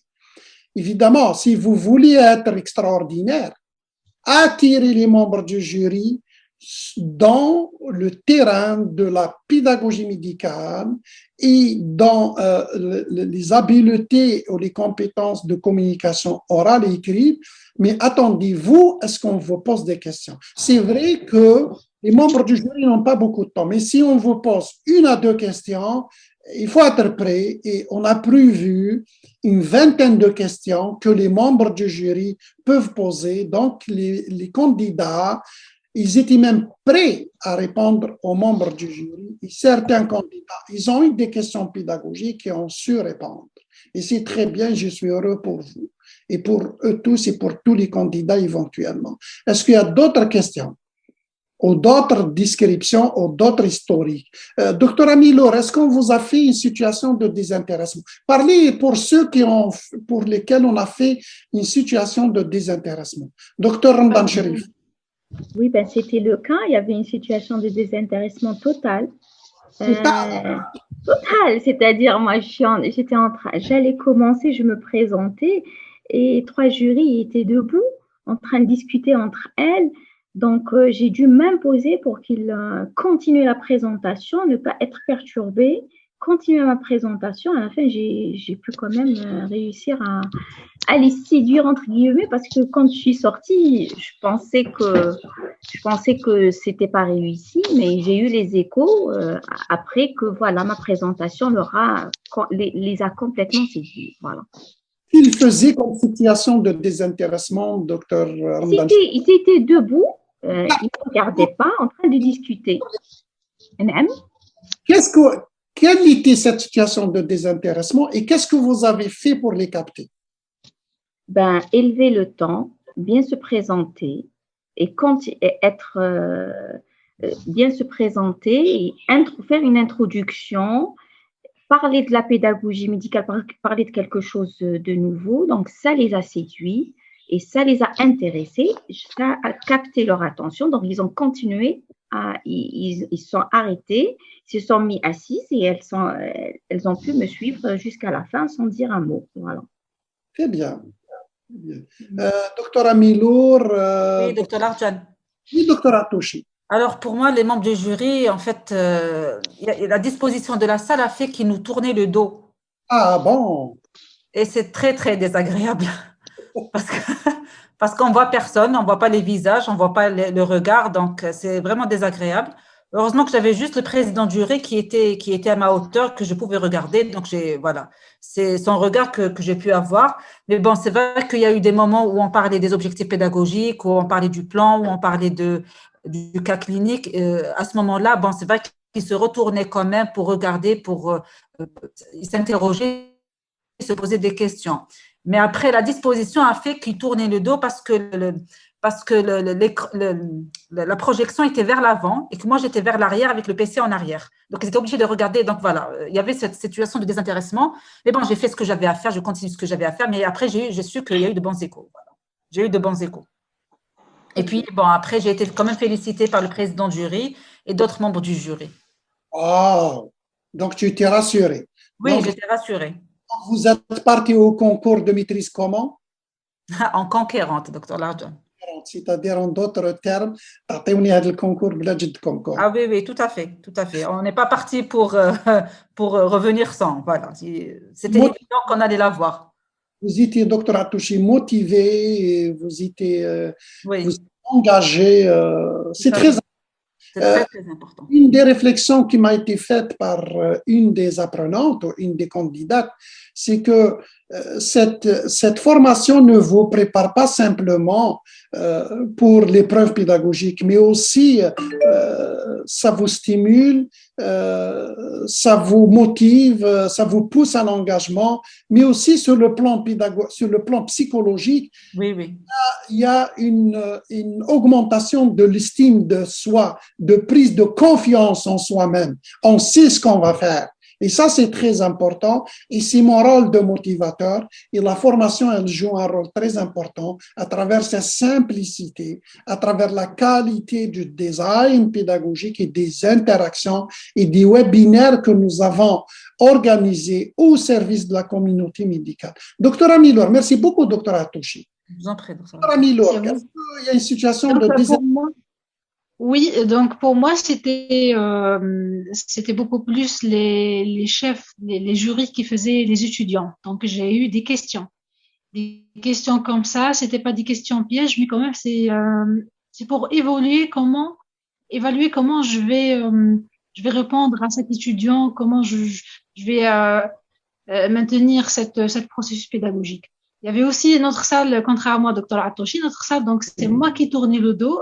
Vu l'architecture de la salle, elle était ovale, donc j'étais obligée de faire des galipettes et de tourner à droite et à gauche pour, c'est-à-dire ne pas oublier qu'il y a d'autres étudiants qui sont derrière moi.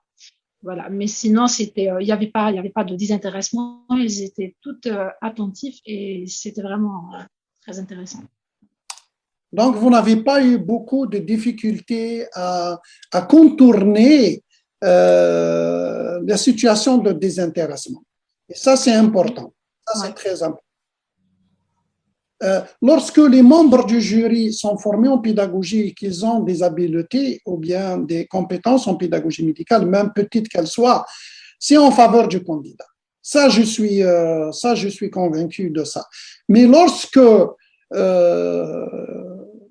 lorsqu'ils ne sont pas formés en pédagogie, ils ont suffisamment de compétences, ils ont suffisamment de regard et de vision pour pouvoir déceler un bon candidat. Également, lorsqu'ils ne sont pas formés en pédagogie, il est plus facile pour vous, c'est en votre faveur, il est plus facile pour vous de les séduire. Mais ça ne va pas rester comme ça. Parce que les membres du jury, ils ont appris avec vous. Les membres du jury, au plus tard, ils vont devenir plus compétents que vous en pédagogie médicale. Ça va être difficile et je veux arriver à cette situation où nous allons, Inch'Allah, créer une culture pédagogique au sein de la communauté médicale et ça commence à venir, Inch'Allah. Ça commence à venir. Est-ce qu'il y a d'autres réflexions? Je vous invite, Dr Saoudi, Dr Toubib, Dr Shkuntani, c'est tout. Vous pouvez prendre la parole, je vous invite et vous êtes… Pardon? Oui, docteur. Contrairement à mes consoeurs, moi j'ai passé le concours au hasard et mal préparé et le résultat c'est l'échec. Donc j'invite tout le monde à être préparé. Il faut être préparé. C'est vrai. Beaucoup de candidats qui disent que comment dirais-je, les jurés, les membres de jury. Là, c'est pas ça. C'est pas ça ce que je voulais dire. Que les futurs hospitalo-universitaires, ils sont déjà nommés, ils sont déjà. C'est vrai à 20%, 10%, mais c'est pas vrai dans 80% à 90%. Parce que l'épreuve pédagogique est une question de planification, est une question de préparation. Les membres du jury qui sont corrects dans 90% des cas, ils s'observent avec eux. Dans la plupart des cas, ils s'observent avec eux et qu'un bon candidat, sauf si ici, il passe. Il sera classé parmi les 10 premiers, parmi les 20 premiers. Je peux vous donner les résultats pour ceux qu'on a formés. Donc, 80%, ils étaient classés parmi les 10 premiers et les 20 premiers, ils ont pu prendre un poste. Il y a même un qui a été, c'est à son honneur en anesthésie et réanimation, qui a été classé, je crois, 2e ou 3e, mais il a désisté pour d'autres considérations. Également, les membres du jury, ils observent très, très bien vos habiletés, vos attitudes pédagogiques et de communication orale et écrite, et que à la fin, parfois, ils s'expriment. Parfois, ils s'expriment. dans le sens où ils disent au candidat bravo, puis ils l'accompagnent jusqu'à l'extérieur pour lui faire dire qui vous a formé, vous avez fait où votre formation, c'est magnifique, vous étiez très bien. Il y a des membres du jury qui le font, soit en privé, soit à l'alania, c'est-à-dire en pleine séance. Mais également, on se rend compte que les membres du jury, souvent, ils sont séduits pédagogiquement parlant. Lorsqu'ils ne sont pas séduits pédagogiquement parlant, ils sont neutres. Et lorsqu'ils sont neutres, c'est difficile de comprendre est-ce que tu les as séduits, oui ou non. Il y a des particularités, mais j'aimerais pas en parler pour le moment, de point de vue éthique et de point de vue déontologie. Je peux vous dire que dans 90% des cas, faites confiance à vous-même, faites confiance à vos compétences, faites confiance à vos habiletés, faites confiance aux membres du jury. Les membres du jury ne sont pas vos ennemis. Les membres du jury sont là pour vous évaluer. Ils sont là pour être séduits. Et beaucoup qui disent que les candidats sont connus à l'avance. Ceux qui vont réussir sont connus à l'avance. J'ai formé beaucoup de personnes. Il y a ceux qui me disent « Ah, c'est déjà joué, mon chef de service m'a déjà donné son avis, m'a déjà cautionné, etc. » Wallo, Allah, ils ne sont pas passés, c'est un échec. Et je connais beaucoup. Je connais même une qui me dit « C'est joué à l'avance. » Et quand elle a passé, rien du tout, elle n'est pas passée. Je connais une autre personne qui, le chef de service, lui a dit « Passe le concours, tu as tout mon soutien. » Je vais revenir tout à l'heure sur le terme soutien du chef de service. C'est très important d'être soutenu et motivé par son chef de service. Lorsqu'elle a passé le concours, elle n'a pas fait les objectifs d'apprentissage. Si ce même chef de service qui l'a contesté lui dit « Mais docteur, vous n'avez pas fait les objectifs d'apprentissage. Ils sont où vos objectifs d'apprentissage ?»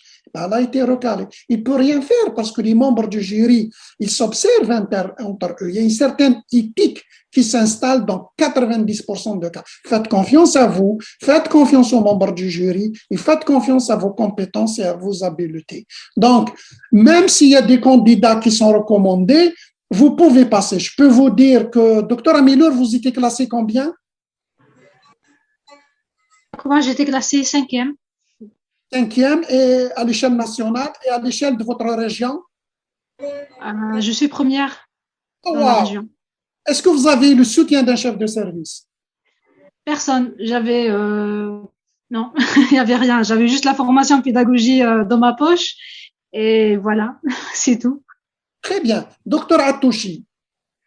8e sur Alger, 4e sur Alger, 8e en national. Je suis impressionné. Et est-ce que vous avez le soutien d'un chef de service? Je vais revenir sur cette notion de soutien de chef de service. Non, pas particulièrement, non. Très bien. Et docteur Ramdan Sherif? Moi, j'étais 7e sur le plan national. Wow! J'étais, on n'est pas trop, hein, on était 7 sur 28 ou 27. Il y a eu 18 succès et j'étais 4e sur Alger. 3e plutôt sur Alger. Voilà. Vous avez pris un poste, je suppose. Oui, j'ai pris un poste. Oui. Vous avez le soutien d'un chef de service? Non, je n'avais pas le soutien d'un chef de service. On était 4 éléments du même service à passer. Donc, la compétition était à outrance? Oui. Bon, j'étais la seule à l'avoir, à être bien classée. Bon. Je ne sais pas, je ne peux pas dire que je mérite plus qu'elle, mais j'étais bien préparée. Voilà. Bon, c'est l'élément le plus important. Docteur Bouakaz, je ne sais pas si elle est toujours avec nous. Docteur Bouakaz, elle est partie. Docteur Outamazirt, bonjour, Azul Filawan, soyez les bienvenus parmi nous. Merci. Azul Filawan. Je crois que vous êtes un petit peu en retard, mais ce n'est pas grave. Je n'arrive pas à vous joindre. Je ne sais pas pourquoi. Probablement, c'est un problème de connexion. Maintenant, j'arrive quand même à vous voir. Certainement. Nous allons poser la même question tout à l'heure à Dr Bouakaz lorsqu'elle serait parmi nous. Je crois que Dr Bouakaz a un problème de connexion également. Alors, je reviens sur le concept de soutien de chef de service. Le chef de service est une composante, est un élément, est un facteur très important. Je ne dis pas le contraire. C'est très important d'avoir le soutien de son chef de service, d'être motivé par son chef de service. Parce que dans le cas contraire, imaginez que le chef de service ne me motive pas, vous n'avez pas son soutien, et c'est comme si psychologiquement vous allez partir perdant. D'accord? Mais être soutenu par le chef de service dans les respects, dans les limites du respect, ce n'est pas parce que le chef de service te soutient. Mais quel est ce soutien du chef de service? Il te signe la lettre de recommandation ou son évaluation, il te signe certaines attestations, etc. Mais est-ce que c'est ça ce qui est important? Qu'est-ce que vous en pensez, docteur Amilor, docteur Atouchi? Oui, je pense que oui, ils m'ont soutenu, c'est-à-dire mes anciens chefs de service, parce que je ne travaille pas dans un CHU, donc mes anciens chefs de service, oui, ils m'ont appelé pour dire bon courage, voilà, faites confiance, vous méritez. Mais oui, ça a un impact positif, c'est sûr. Ça a un impact positif lorsque il vous soutient, lorsqu'il vous motive. C'est ça, c'était un soutien, vraiment, c'était… Voilà, conclusion. C'est un soutien moral. En plus. C'est très important de l'avoir. Mais lorsque vous ne l'avez pas, ça ne veut pas dire que vous n'allez pas réussir au concours de maîtrise. Le chef de service TAC, il ne vous assiste pas dans la préparation de l'épreuve pédagogique. Êtes-vous d'accord? Oui, oui, oui. Il ne vous soutient pas. Ce n'est pas qu'il ne vous soutient pas. Il ne peut pas. Pour des considérations pédagogiques et pour des considérations de temps. Les chefs de service sont occupés. Il y a ceux qui l'ont fait, je ne dirais pas le contraire. Il y a ceux qui ont de très bonne volonté. Ils veulent le faire, mais pour d'autres considérations, ils ne l'ont pas fait, des considérations contextuelles, le temps, la compétence et tout et tout. Mais ils veulent que leurs éléments réussissent. Donc, avoir le soutien, surtout moral et motivationnel de son chef de service, c'est important. Mais le jour J, il ne va pas rentrer avec toi à l'épreuve pédagogique. À l'épreuve pédagogique, comptez sur vous-même, comptez sur Bismillah. C'est tout. C'est à vous de prouver que vous êtes compétent, que vous avez des habiletés, je ne le répète jamais assez, dans le domaine ou dans les processus pédagogiques d'enseignement et dans la communication orale et écrite. Donc, mais c'est important d'avoir le soutien motivationnel des chefs de service. Et les chefs de service, lorsque la liste خرج, je ne dirais pas qu'ils n'interviennent pas ou qu'ils n'influencent pas, mais ils sont limités. Mais vraiment, ils sont limités. Alors, les interventions des chefs de service, de certains patrons, elles étaient comme ça. Elle est là plutôt. Elle est là. Et l'épreuve pédagogique, elle est là. Maintenant que le fait que l'épreuve pédagogique et les compétences pédagogiques prennent de l'importance, la tendance, ça va s'inverser. C'est-à-dire que l'épreuve pédagogique, la composante pédagogique, le dossier pédagogique va primer à 60% et les interventions des chefs de service vont diminuer. Parce que les chefs de service aussi, il faut les comprendre. Ils veulent récupérer des éléments compétents qu'ils ont formés.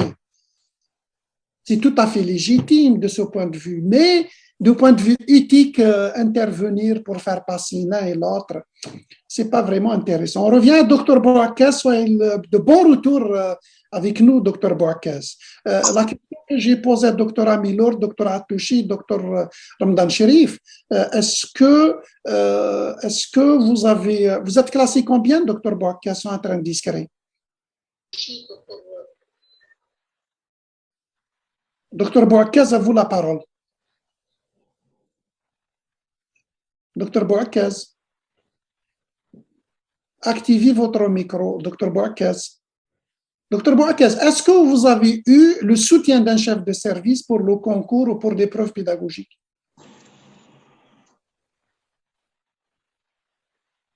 Je crois qu'il y a un problème de connexion également. Bon, est-ce que vous avez d'autres questions, s'il vous plaît? Ou d'autres réflexions. Ceux qui ont passé le concours, ils sont mieux placés à faire ce genre de réflexion, que ce soit avant le concours, pendant le concours, c'est-à-dire l'épreuve pédagogique, et évidemment après le concours pour l'affichage, c'est l'affichage des résultats. Il n'y a pas le temps de faire la contestation, c'est-à-dire le recours. Le recours, il n'a pas de durée. Qui va faire le recours? On dépose le recours. Ou quel est le rôle des doyens pour le recours? doyen, le rôle du ministère de l'enseignement supérieur, quel est le rôle également du président, du membre du jury. C'est tout un ensemble de questions qu'on se pose. Il y a le retour de Dr Bouakkaz. Dr Bouakkaz, rebonjour. Toujours un problème. Est-ce qu'il y a d'autres réflexions? Dr Bouakkaz, prenez la parole à n'importe quel moment, s'il vous plaît. Est-ce que vous avez d'autres questions ou d'autres réflexions à faire? Dr Attouchi, Dr Amilour, Dr Ramadan Sherif ou Dr Bouakkaz?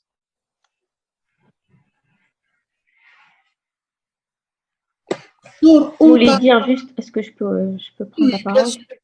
Je vous en prie. Je voulais dire un petit mot aux nouveaux candidats qui sont, je pense, il y a quelques-uns parmi nous, que même s'il y a des interventions, même s'il y a un soutien d'un tel ou d'un tel pour d'autres candidats, il faut faire abstraction, il faut bien s'organiser, préparer son concours et se donner les chances de l'avoir.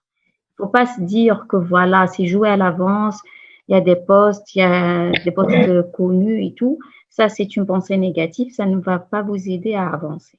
Donc, faites votre mieux pour l'avoir, pour essayer de réussir. Moi, en 2010, je l'ai passé et j'avais quand même une pensée négative. Voilà, c'est joué à l'avance et tout. Mais après, on fait une réflexion avec soi-même.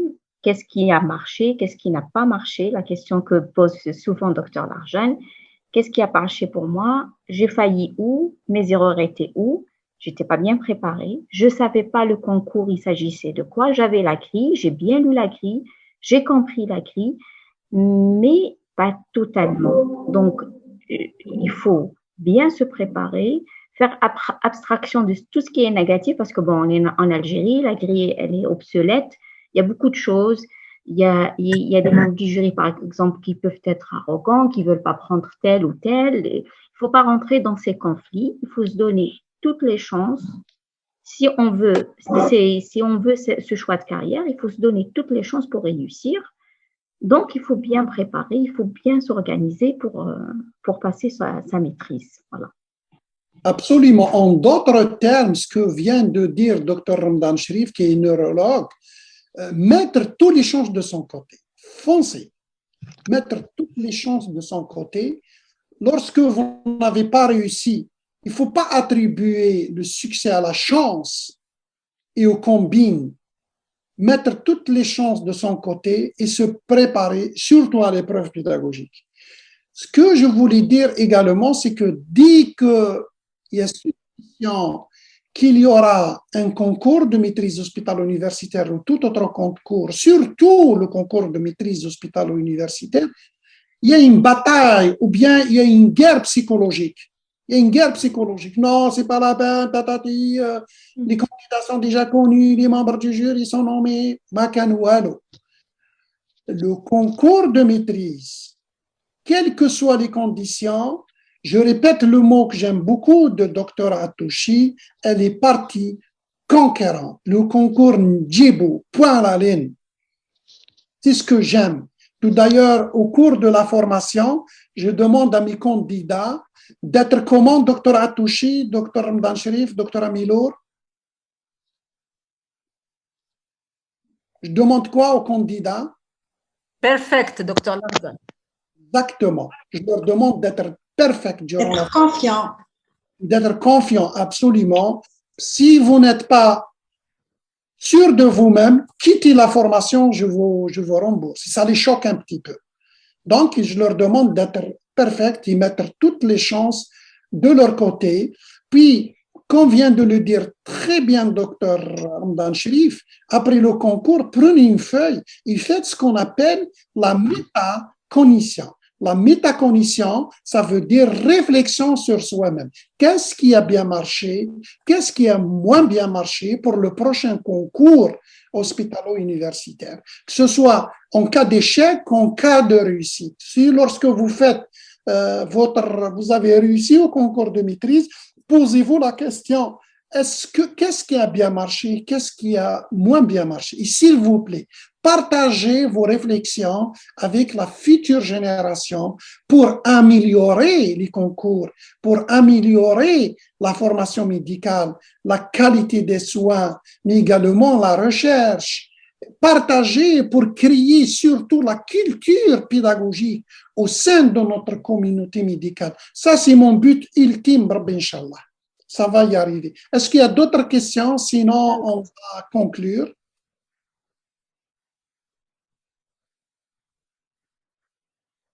Si je pose la question à Dr Amilour, qu'est-ce qui a le mieux marché pour vous?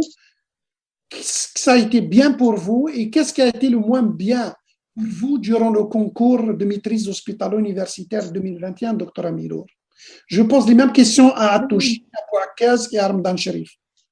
Le moins bien, le plus agaçant, c'était la préparation du dossier. Il fallait courir, c'est vrai qu'on avait des très bons chefs de service et on a eu la signature sur place. Peut-être il y a eu même des rectifications de signature.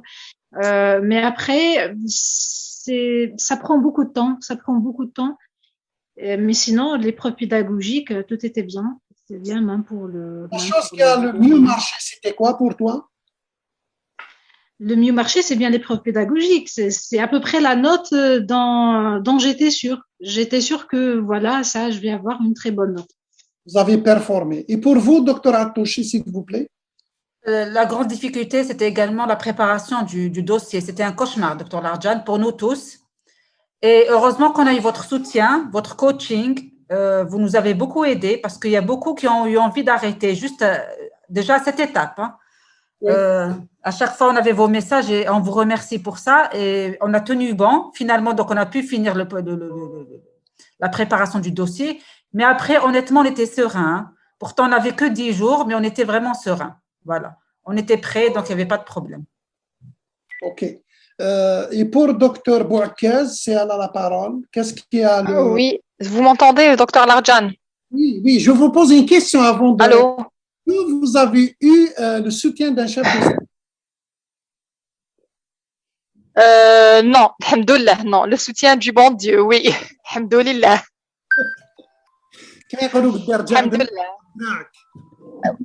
Non, écoutez, docteur Larjan, en parlant de ça, vous m'avez beaucoup aidé, sincèrement. Je le dis pas parce que vous êtes là. Je l'ai dit à plusieurs personnes, même si vous n'êtes pas là. Donc, vous m'avez beaucoup aidé. J'ai eu le soutien de mes parents, de mon mari, de mes amis, de mes sœurs et tout, et de mon frère. J'ai eu tout ce soutien. J'étais en tout cas bien soutenue. Et pour l'épreuve, ce qui m'a vraiment fatiguée, c'était comme mes collègues, c'était le dossier, la préparation du dossier. C'était très fatigant. Et pendant l'épreuve, c'est l'épreuve pédagogique qui m'a beaucoup aidée. J'ai senti que j'ai très bien préparé l'épreuve. Et même pendant la préparation, c'est-à-dire pendant que... Vous m'entendez, docteur? Oui, on vous écoute très bien. D'accord. Donc, j'étais très contente le jour où j'ai passé cette épreuve parce que vu la préparation qu'on a eue avec vous, donc j'ai su gérer mon temps d'abord. C'est pas comme pour les autres épreuves parce que je vous ai dit déjà que je l'ai passé 3 fois. Donc, je me souviens jusqu'à maintenant, je me souviens très bien du cours parce que j'étais très méthodique. Et j'ai les 3 heures qui nous ont donné, que le jury nous ont donné, m'a vraiment suffi. J'ai commencé à la première minute et j'ai terminé à la dernière minute. À la dernière minute, j'ai fait ma conclusion, donc ça m'a vraiment suffi. Et le jour c'est-à-dire la présentation avec les jurys, j'étais trop stressée. Mais j'ai essayé au maximum de cacher ce stress. Heureusement qu'on portait des bavettes. Donc, ça m'a aidé à cacher mon stress un petit peu. Et le moment où j'étais très contente, c'est en sortant, la directrice ou la chef du jury m'a fait un geste et m'a remercié pour ma présentation. Là, quand j'ai sorti, j'ai explosé en pleurs. Donc, j'ai pleuré. Oui, j'ai beaucoup pleuré. Même les candidats croyaient que j'étais insultée à l'intérieur. Donc voilà. Heureusement qu'il y avait ma sœur avec moi, donc elle m'a beaucoup aidée. Et j'étais très contente en tout cas. J'ai sorti, j'ai retrouvé, mon père était avec moi. Et j'étais très, très, très contente. Je l'ai passé à Constantine et à l'occasion, si vous me permettez, docteur, je remercie la chef de service de Constantine, dentaire, d'OCE, parce qu'elle a bien et très bien organisé le concours cette fois. C'était pas comme les autres concours que j'ai passés, mais cette fois, c'était très bien organisé. J'ai senti que c'était mon deuxième bac. Voilà. C'était mon deuxième bac. Beaucoup, docteur Bouakaz. Merci beaucoup, docteur. Oui, pas de quoi, pas de quoi. Je vous remercie. Il y a 3 questions. Ni soutien de chef de service. Ce qui a bien marché, c'est l'épreuve pédagogique. Ce qui a moins bien marché, c'est la préparation du dossier. Et vous avez même répondu à la question que j'allais répondre à d'autres. Quelle est votre perception juste après l'épreuve pédagogique? À vous, docteur Amilor. Quelle est votre perception juste que vous êtes sorti de l'épreuve pédagogique? Un soulagement, c'était une délivrance, une vraie délivrance.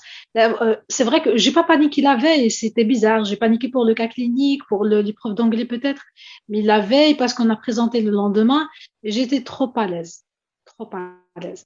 Et juste après l'examen, juste après l'épreuve pédagogique, donc c'était une satisfaction totale.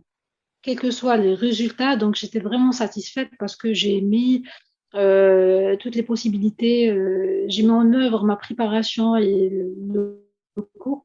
Donc voilà, c'était vraiment génial. Très bien. Et pour vous, docteur, merci beaucoup, docteur Amilo. Pour vous, docteur Atouchi? Je me suis dit, c'est bon, c'est dans la poche et je suis partie faire du tourisme. Voilà. Ça, c'est la meilleure réponse. Je passe le concours ici. Juste après le concours, je faisais du tourisme, mais parce que j'essaie d'oublier. Hein. J'essaie de faire abstraction. Bravo. Et tu étais conquérant, docteur Atouchi, en terrain neutre. Oui. Docteur Ramadan Sherif?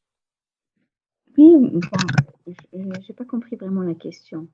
Quelle est votre perception juste après pas le concours, juste après l'épreuve pédagogique, une fois que vous êtes sorti de l'épreuve pédagogique?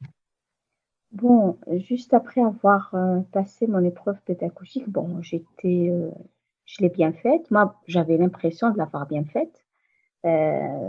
J'étais bien préparée, bien organisée. J'avais suivi le plan qu'on avait dans la formation, donc c'était très bien. Mais à ma sortie, j'étais toute soulagée, mais je ne savais pas la réaction des membres du jury. J'étais toujours dans le doute, parce que quand je présentais, il n'y avait aucun signe ni d'appréciation, ni de mécontentement. Ils étaient complètement indifférents.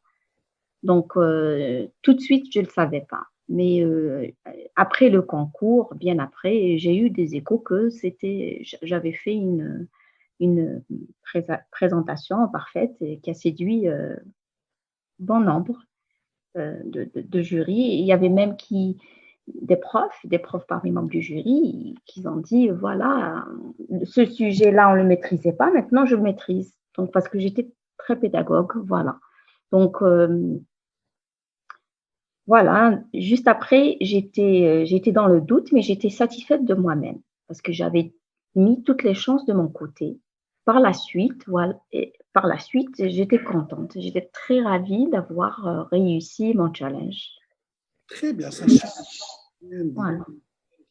Moi, je suis pas de nature conquérante ou c'est pas Moi, je fais tout. Il faut se donner toutes les chances C'est pas un droit, c'est pas. Je peux l'avoir. Je peux pas dire que je suis plus méritante que les autres, mais j'ai donné tout ce que je pouvais pour l'avoir. Et quand je l'ai eu, je suis toute contente de l'avoir eu. Voilà. Surtout que tu n'as pas eu de soutien de quiconque. C'est très important. Une dernière question. Est-ce que vous avez des conseils à donner aux prochains candidats et que ce soit sur le plan de la préparation du dossier pédagogique ou du dossier administratif? Je commence par vous, docteur Atouchi. Est-ce que vous avez des conseils à donner aux futurs candidats? Problème de connexion. À vous, docteur Amilor. Oui, donc je pense qu'il ne faut pas aller passer le concours sans la formation pédagogique.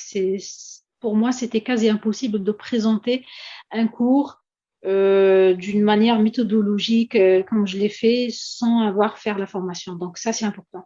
La deuxième chose, c'est faut pas laisser à la dernière minute parce que moi, je pense que j'ai fait la formation quelques mois avant et c'est-à-dire j'ai commencé c'est à peu près une année avant et on était en formation continue avec vous, docteur Blajan, jusqu'à la veille de l'examen. Donc, faut se préparer bien avant le concours. Voilà. Merci beaucoup, docteur Amilour. Docteur Bouakas, quel conseil vous pouvez donner aux futurs candidats? Pour les futurs candidats, bon, Inch'Allah, ils auront l'examen. Donc, pour le conseil, c'est d'essayer de faire le maximum dans la préparation des cours ou dans la présentation des cours, avoir le maximum, bien sûr, les attestations et tout. Mais le plus important, c'est l'épreuve pédagogique. Il faut bien la préparer. Et pour cela, bien sûr, il faut faire toujours une formation en pédagogie bien sûr, pour essayer au moins d'avoir une bonne partie de la moyenne. Voilà, c'est tout. Et bien sûr, il faut jamais se dire parce que les autres ont عندهم المعرفة, comme on dit chez nous. Donc, je vais pas le passer parce que j'ai pas le soutien de mon chef de service ou d'un des membres du jury. Toujours en tout cas على ربي et si on n'aura pas l'examen, sûrement فيها خير, sûrement. Inch'Allah. Voilà, ça c'est très optimiste. J'aime bien ce côté-là. Docteur Ramadan Sherif? Oui, bon, le conseil que je pourrais donner aux futurs candidats, c'est déjà de préparer leur dossier à l'avance. S'il y a une formation, s'il y a un poster, il faut essayer d'avoir l'attestation le jour même ou juste après. Parce que des mois après, c'est trop tard, il faut courir et 10 jours en 10 jours, on ne peut rien faire. Et tout ce stress, c'est un stress inutile qu'on pourrait éviter facilement. Donc, les gens, quand on voit des gens organisés, des gens qui veulent une carrière hospitalière universitaire, c'est se préparer à l'avance. Le dossier, surtout concernant le dossier. Préparer ses certificats, préparer ses attestations, faire des formations. Là, je parle pas de pédagogie, mais en tout. En anglais médical, en statistique, en recherche. Il y a beaucoup de formations qui peuvent vous aider dans votre carrière hospitalière universitaire. Et quand l'épreuve arrive, c'est-à-dire il faut être performant pendant l'épreuve, faire la formation en pédagogie parce que ça vous permet d'être performant et d'être parfait le jour J. Voilà. Donc, c'est ce que je pourrais conseiller aux futurs candidats. C'est vrai qu'il faut préparer à l'avance, ne pas attendre et se mettre à courir à la dernière minute, que ce soit pour le dossier administratif, que ce soit pour le dossier pédagogique, que ce soit pour la formation à la pédagogie médicale ou la formation, la planification de l'épreuve pédagogique et de la communication orale, parce que ce sont deux formations qui marchent en pair. Docteur Attouchi, je ne sais pas si vous êtes avec nous. J'ai eu un petit problème tout à l'heure, j'avais pas de connexion, voilà. Alors, des conseils pour les futurs candidats, docteur Attouchi? Ben, j'espère qu'ils vont, je ne sais pas si ils vont finir la formation épreuve pédagogique, je suppose. Les futurs candidats, tout confondu. Il faut faire la formation, c'est très, très important. Moi, je trouve que c'est primordial parce que ça ne s'improvise pas l'épreuve pédagogique. Hein. Il faut vraiment se préparer, être rigoureusement, que ce soit planifié de façon rigoureuse. Voilà. Ce que je voulais dire, par contre, docteur Lardjan, par rapport à la formation en épreuve pédagogique, c'est qu'il y a quelque chose qui est très important, c'est la verbalisation. C'est le fait d'écrire, le fait de parler. C'est ça qui a augmenté. Je m'excuse, je suis appelée. Je ne sais pas comment je vais faire. Voilà. La verbalisation, le fait d'écrire sur le forum, le fait d'écrire, de répondre aux différents exercices d'intégration, activités d'intégration, ça nous permet d'améliorer notre estime de nous-mêmes, docteur Lardjan. Ça, c'était un aspect que je ne soupçonnais même pas dans cette formation. Et c'est un aspect qu'on a acquis, cette estime de nous-mêmes, ce gain en confiance, et c'était très, très important. C'est pour ça que j'invite tout le monde vraiment à se former, à être rigoureux. Voilà. Très bien. Une question qui m'a été posée déjà. c'est une question légitime. Comment voulez-vous que je vais séduire, pédagogiquement parlant, les membres du jury? Comment? Comment? C'est pas en étant bien habillé ou bien maquillé ou je ne sais quoi encore. Pédagogiquement parlant, évidemment, je le précise, pédagogiquement parlant. C'est grâce aux valeurs ajoutées de la formation. Quelles sont ces valeurs ajoutées? C'est d'abord l'amélioration de votre lexique pédagogique, et ça, ils peuvent le confirmer ceux qui se sont formés ou ceux qui sont en cours de formation, c'est l'amélioration ou l'enrichissement de votre lexique pédagogique et de votre culture pédagogique. Et à travers la rédaction des différentes évaluations qui sont surtout réflexives, vous avez amélioré votre style rédactionnel et à travers les réflexions, vous aurez plus la possibilité de rédiger une belle lettre de motivation. Je reviens sur un élément, lorsque vous faites une formation, d'abord une formation sans objectif d'apprentissage, commencez à la suspecter. Même s'il y a des objectifs d'apprentissage, posez-vous la question, quelles sont les valeurs ajoutées de n'importe quelle formation? Une formation qui ne t'apporte pas un plus, ce n'est plus une formation. Et parmi les éléments que s'apporte cette formation, c'est l'estime de soi, l'augmentation de l'estime de soi, la préparation psychologique, la motivation, l'engagement, puis vous allez vous dire oui, je vais le réussir. Pourquoi pas? Les points subjectifs ils vont diminuer. Le concours est déjà vendu. Il n'est pas vendu le concours, c'est pas vrai.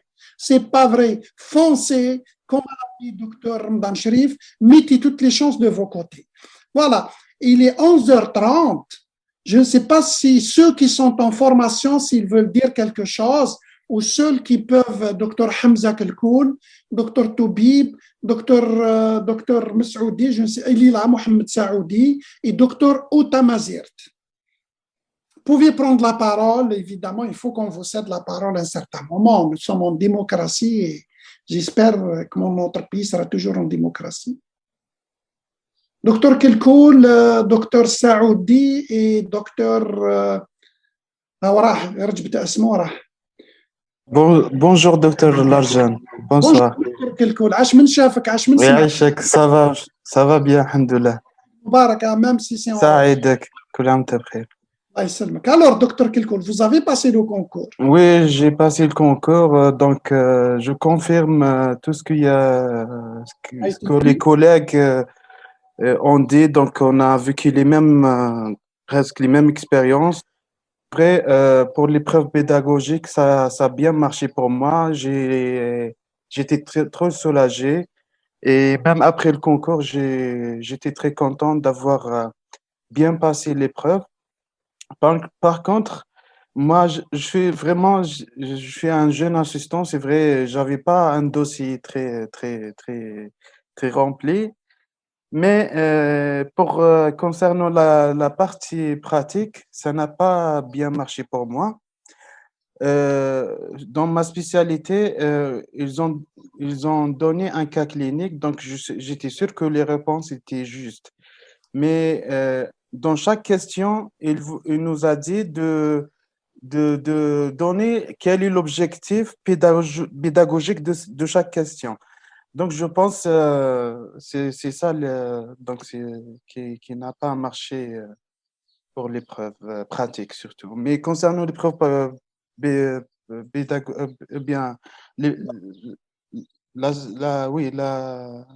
l'épreuve pédagogique, ça a bien marché. Très bien. Vous êtes dans quelle spécialité, docteur? Cardiologie. Wow, la raison du cœur, quoi. Et qu'est-ce que j'allais dire? Est-ce que vous avez eu le soutien d'un chef de service, docteur? Juste le soutien moral, pas le soutien juste le soutien moral. Donc il faut, comme vous avez dit, il faut foncer, il faut être confiant, donc il faut travailler sur soi et voilà. Donc il faut pas laisser les choses à la dernière minute comme comme vous l'avez dit. Donc, il faut préparer toutes les choses à l'avance et au moment donné. Tel que l'a fait Dr Bouakas, une année à l'avance, elle a commencé à se faire. Oui. C'est vrai, moi personnellement, je n'avais pas l'expérience parce que j'ai passé le concours pour la première fois. Mais maintenant, on connaît qu'est-ce que ça marche, qu'est-ce que ça n'a pas marché. Donc, on va essayer de colmater les lacunes dans les prochaines. Bravo, Dr Kelkoul, mais vraiment bravo, parce que vous sortez avec une expérience très positive. Ouais. C'est-à-dire que vous avez positivé. Oui. Mais même si pour notre activité pratique, ça nous fait une expérience, surtout de faire des formations en pédagogie. C'est très intéressant de connaître ce qu'est la pédagogie. Surtout, nous, on travaille dans les CHU, donc on enseigne, même si on est assistant, on fait des séances pour les étudiants, pour les résidents, donc c'est intéressant de faire ces formations. Je résume, docteur Kelkoul, c'est-à-dire que ces formations ou cette formation que vous avez fait, ça a un impact sur votre enseignement. Vous avez fait un transfert dans vos enseignements, vos TD, etc. Docteur Hamza Kelkoul, je vous remercie beaucoup. Alors, docteur, merci beaucoup, docteur Mohamed Saoudi, docteur Nazir, vous pouvez nous dire bonjour ou moins voyons. Ou bien Dr Ben Brahim, Dr Anou, Dr Hadji, Dr Belghoul qui sont en formation. Vous pouvez aussi nous dire bonjour, vous l'avez déjà dit au début, mais vous pouvez prendre la parole. Il nous reste 4 minutes. À vous la parole. Bon, s'il n'y a rien à dire, moi je vous souhaite bon après-midi, bonne soirée, bon week-end, bon vent, qui sont en formation. Mohamed Saoudi, il dit, désolé, je ne peux pas vous parler en direct. Vous pouvez écrire votre question, docteur Saoudi, Mohamed Saoudi. Vous pouvez écrire votre question et je vais la poser, il n'y a pas de problème. Et que je reste disponible, que ce soit par Facebook, que ce soit à travers la plateforme, pour vous soutenir, pour vous comprendre, pour vous accompagner pour acquérir des connaissances, des habiletés, des compétences pédagogiques. Et je vous souhaite bon vent. Salam alaikum. Merci beaucoup, docteur. À la prochaine, Inch'Allah. Merci beaucoup. Merci beaucoup. Tout le monde. Merci tout le monde. Docteur Saoudi, je vous en prie, on reste en contact, Inch'Allah. Et docteur Outamazir, je crois qu'elle nous a quittés. Salam alaikum. Merci. À la prochaine. Et merci beaucoup, docteur Larjan. Je vous en prie, docteur. C'est grâce à vous qu'on est arrivé à ce stade. Hein. Grâce à Rabbi, merci beaucoup. Vos efforts, tu sais. Oui. C'est tout. Hein. Grâce à Rabbi Subhanahu et grâce à vos efforts. Rien ne vient sans effort. Bien sûr. La chance, mettez-la à côté. Le hasard, mettez-le à côté. C'est fini. Même les jeux de hasard,